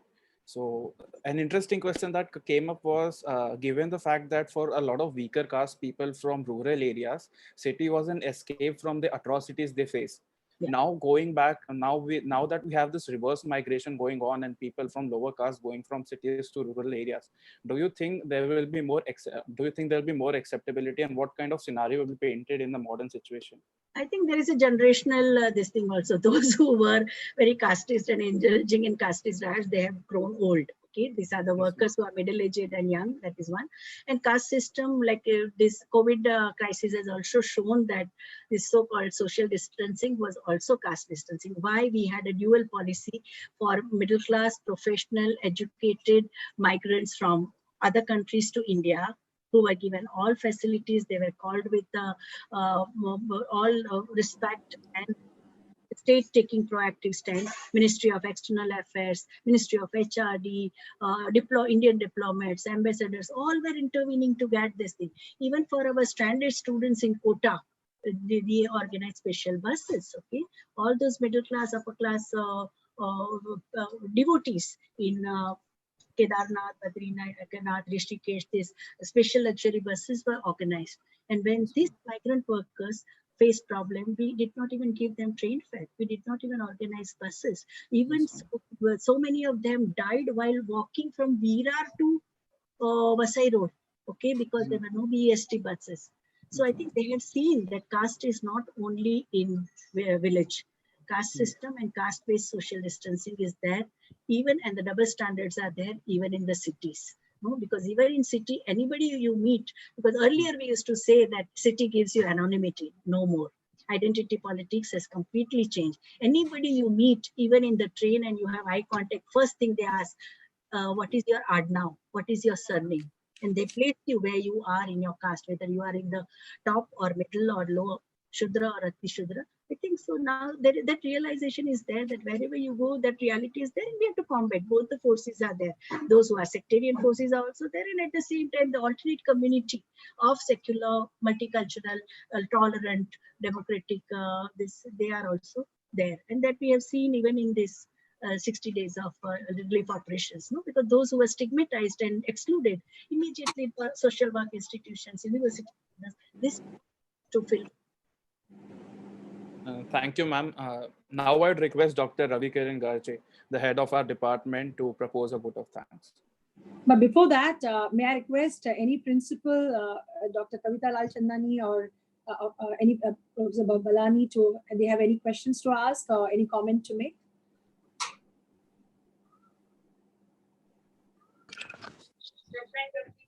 Please unmute. Professor Balani wants to speak. Questions you want to ask? Hello. Hello. Good evening, ma'am. Yeah. Yeah. Ma'am, as far as these migrant workers are concerned, now since they have gone back to their villages, what are the chances that they will get the employment in their rural areas, and what are their chances that they will come back and then they will be able to find employment in the cities again? Yeah. Is there any government policy that is going to help them when they will stay back in their rural area? So, and then what about all this Prime Minister's scheme as far as Atmanirbharta has been we can say defined operationally, so that these migrant workers can be settled for we can say significant time in the rural area till COVID issues addressed. Yeah. So I think the migrant workers who have gone back to rural areas in the month of March and April, they have immediately started asking for MG Narega in a big way. So that's why the government statistics show that the demand for Mahatma Gandhi National Rural Employment Scheme has increased 3 times. So, and that is allowed as per the Constitution, right to work, that Indian Constitutional Amendment. We have a right to work. Another thing is that we also have a right to food security. So even the FCI go down, they have been told that whether they have a ration card or not, they should be given. For coming 2 months, they will be getting food from FCI go down, 5 kg wheat, 5 kg rice, and oil and things like that. So that way, immediate crisis in the rural areas will be this thing addressed. And they will also try, like many of them, as I told you, if you see the whole labor structure of India, 30% of Indian migrant workers are self-employed. They are their own account worker. According to NSSO, they are own account worker. So either they have a tea stall, or they are running Pangvada stall, or they are the barber, or they are carpenter. So these own account workers, the kind of work they are doing, they will also do in the rural semi-urban district or tehsil places. Okay, those explorations also they will make. We saw in after Bombay mills stopped, 38 Bombay mills which were giving employment 2.5 lakh workers. When all these textile mills closed down and Bhiwandi became the center for textile supply, the workers who left to the villages, they all started power loom industry in their own house. In one room, they converted into in rural housing problem is not so acute. So one room was converted into to run the power loom. And we saw a lot of decentralized textile production. Currently, even after 82 strikes got totally failed, we did not see any shortage of textile supply because of this decentralized production of textile in Sholapur, in Dhule, in Bhiwandi, it started happening. So I think similarly, a lot of decentralized development, and government also currently they say that they are going to go via the route of MSMEs, micro, small and medium industries. So that is going to be, and government has said, like if you read yesterday's relief package, massive this thing is a 20 lakh crore is going to be given to MSME sector. So I think that facility, and for 2 years, it would be interest-free loan. And later on, also some 4 or 5%, very, very nominal 2%. Some states, they said they will take only 2% loan. So I think the experience has shown that the government will go for decentralized production. Thank you, ma'am. Thank you, ma'am. And now, look, COVID, we will have to learn to live with COVID because this kind of episodes are going to increase globally. So all countries are preparing for that. So partial lockout, full lockdown, these are the realities with which we'll have to live. And that's why decentralized production will be very, very helpful in terms of logistics, in terms of infrastructure, and also in terms of transport costs. Transport. You have to bring milk from Anand to Mumbai, and obviously you have a decentralized dairies all over the state, then it makes it much easier to access it also at the time of the I think Kavita Madam, principal of the KC Law College, wanted to say something. Yeah. Kavita Madam? Yeah, very good evening to all of you. Vibhuti madam, Hema madam, the entire team, and other principals of the board. Madam, it was really very wonderful session we had on this migrant workers, and really it's a matter of concern for all of us. But just one question in my mind, I was just thinking, I am not actually aware of that recently, I think 2 days before, it was in news that UP government and I think even MP government has come up with that labor laws are suspended for 3 years. They have asked for it. Yeah, they have asked, three governments, UP, MP, and Gujarat has asked for suspension of labor laws, 38 labor laws. I think there is a lot of opposition from the trade unions, and yeah, they are to go to the ILO, International Labour Organization, that this labor standards should not be done away with. So it is still being debated. The demand is there from the state government. It's not been implemented as of now. No. So, even the Karnataka government said that there should be blockade on migrants should not be allowed to go. The builder construction industry, they said there'll be shortage of labor supply. So for 2 days, like they did not allow, but then they had to lift the ban, and people from Karnataka had they left. No? So they said you can't prevent them from going when you are not. They did not even provide any facility. Like Bombay, at least we have all the facilities for the migrant workers. Karnataka did not, Bangalore did not even have that. And still they wanted them not to leave Karnataka, which union government did not allow. In the court, the case was dismissed. So now people are using legislative route and they are also using the judicial route. Both the routes are used by the workers' organization. Yeah. Thank you, madam. Thank you so much. Yeah, I think Anil Harish sir wanted to ask some questions. Yes. Yeah. Anil sir. Good evening, sir. Yeah, some other college principals also are there. They wanted to ask something. Okay. So, this Malani sir want to say something? No, please go ahead. Yeah. Okay. So actually, I thought that I will be summarizing all 3 days, but already we exceeded time. We thought that we'll be finishing session by 4:30, but it's almost 5:15, and many participants are waiting. I should finish it up with a lot of time. So, I, Dr. Ravi Kiran R. Garje, HOD of Economics, on behalf of HNC University, Mumbai, KC College, honored and privileged to deliver this vote of thanks. I would first like to convey my heartfelt thanks to our highly distinguished resource person for sharing their rich knowledge with us. Professor Partha Ray for his views on COVID-19 and the global economy. Professor Satish Devdar for his views on impact of COVID-19 on the Indian economy. Professor Vibhuti Patel for her views on challenges for migrant workers. We are indeed grateful that you all came on board immediately and agreed to conduct this webinar.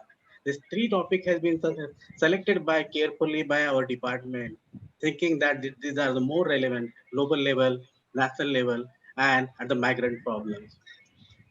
I would now like to express my gratitude to our Provost, Hyderabad National Collegiate University, Mumbai, Dr. Niranjan Hiranandani, for his all-encapsulating and enriching views on the economic reality of COVID-19 pandemic and also the migrant problem today. He was there for all 3 days and he's given us most valuable time period for us.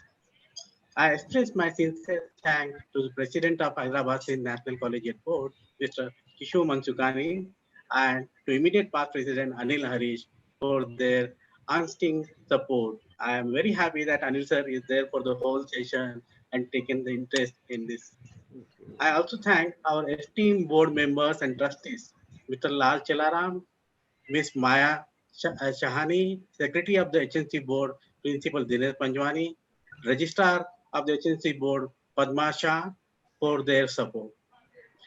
And the most important thing, I have to convey my sincere gratitude to our dear principal, Dr. Hemlata Bagla, for her wholehearted support and guidance.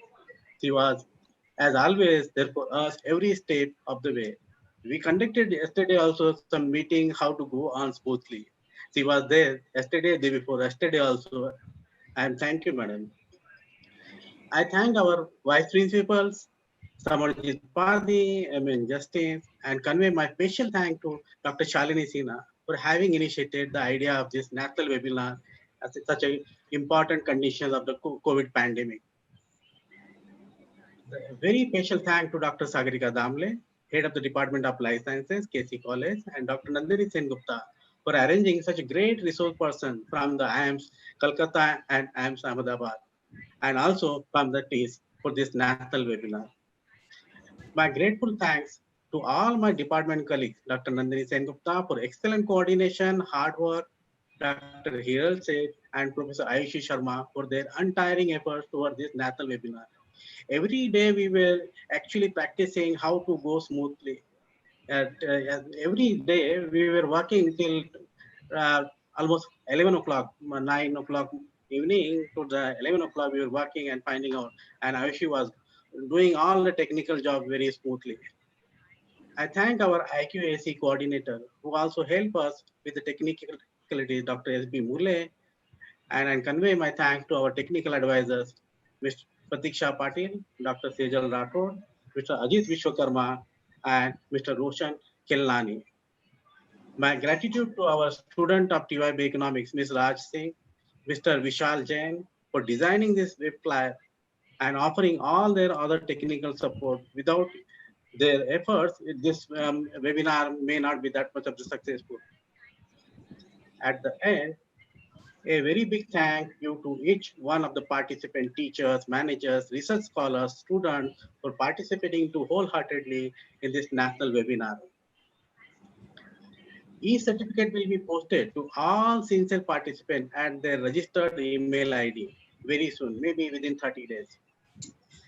Department of Economics is honored for launch of HSNC University Mumbai logo in this national, rather you can say international webinar, because many international participants were also there. This 3-day program is huge success, which we came to know through positive feedback and more than expected participants. We thought only 200 participants will be there, but we found more than enough participants. Thank you all and have a great evening. Thank you to all participants. Thank you.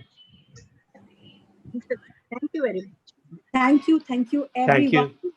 If I missed anybody's name or Thank Ravi you, sir. Kiran has missed anybody's name, on my behalf, on behalf of HSNC University, HSNC board, trustees and board members and principals, I extend thanks to each one of you, the entire team KC and all the participants, and of course, the backbone of the entire 3-day seminar, the distinguished speakers. Thank you so much. Thank you, And ma'am. we'll meet Thank you soon. We'll remain connected, and very soon we'll be back with another international webinar on a different topic.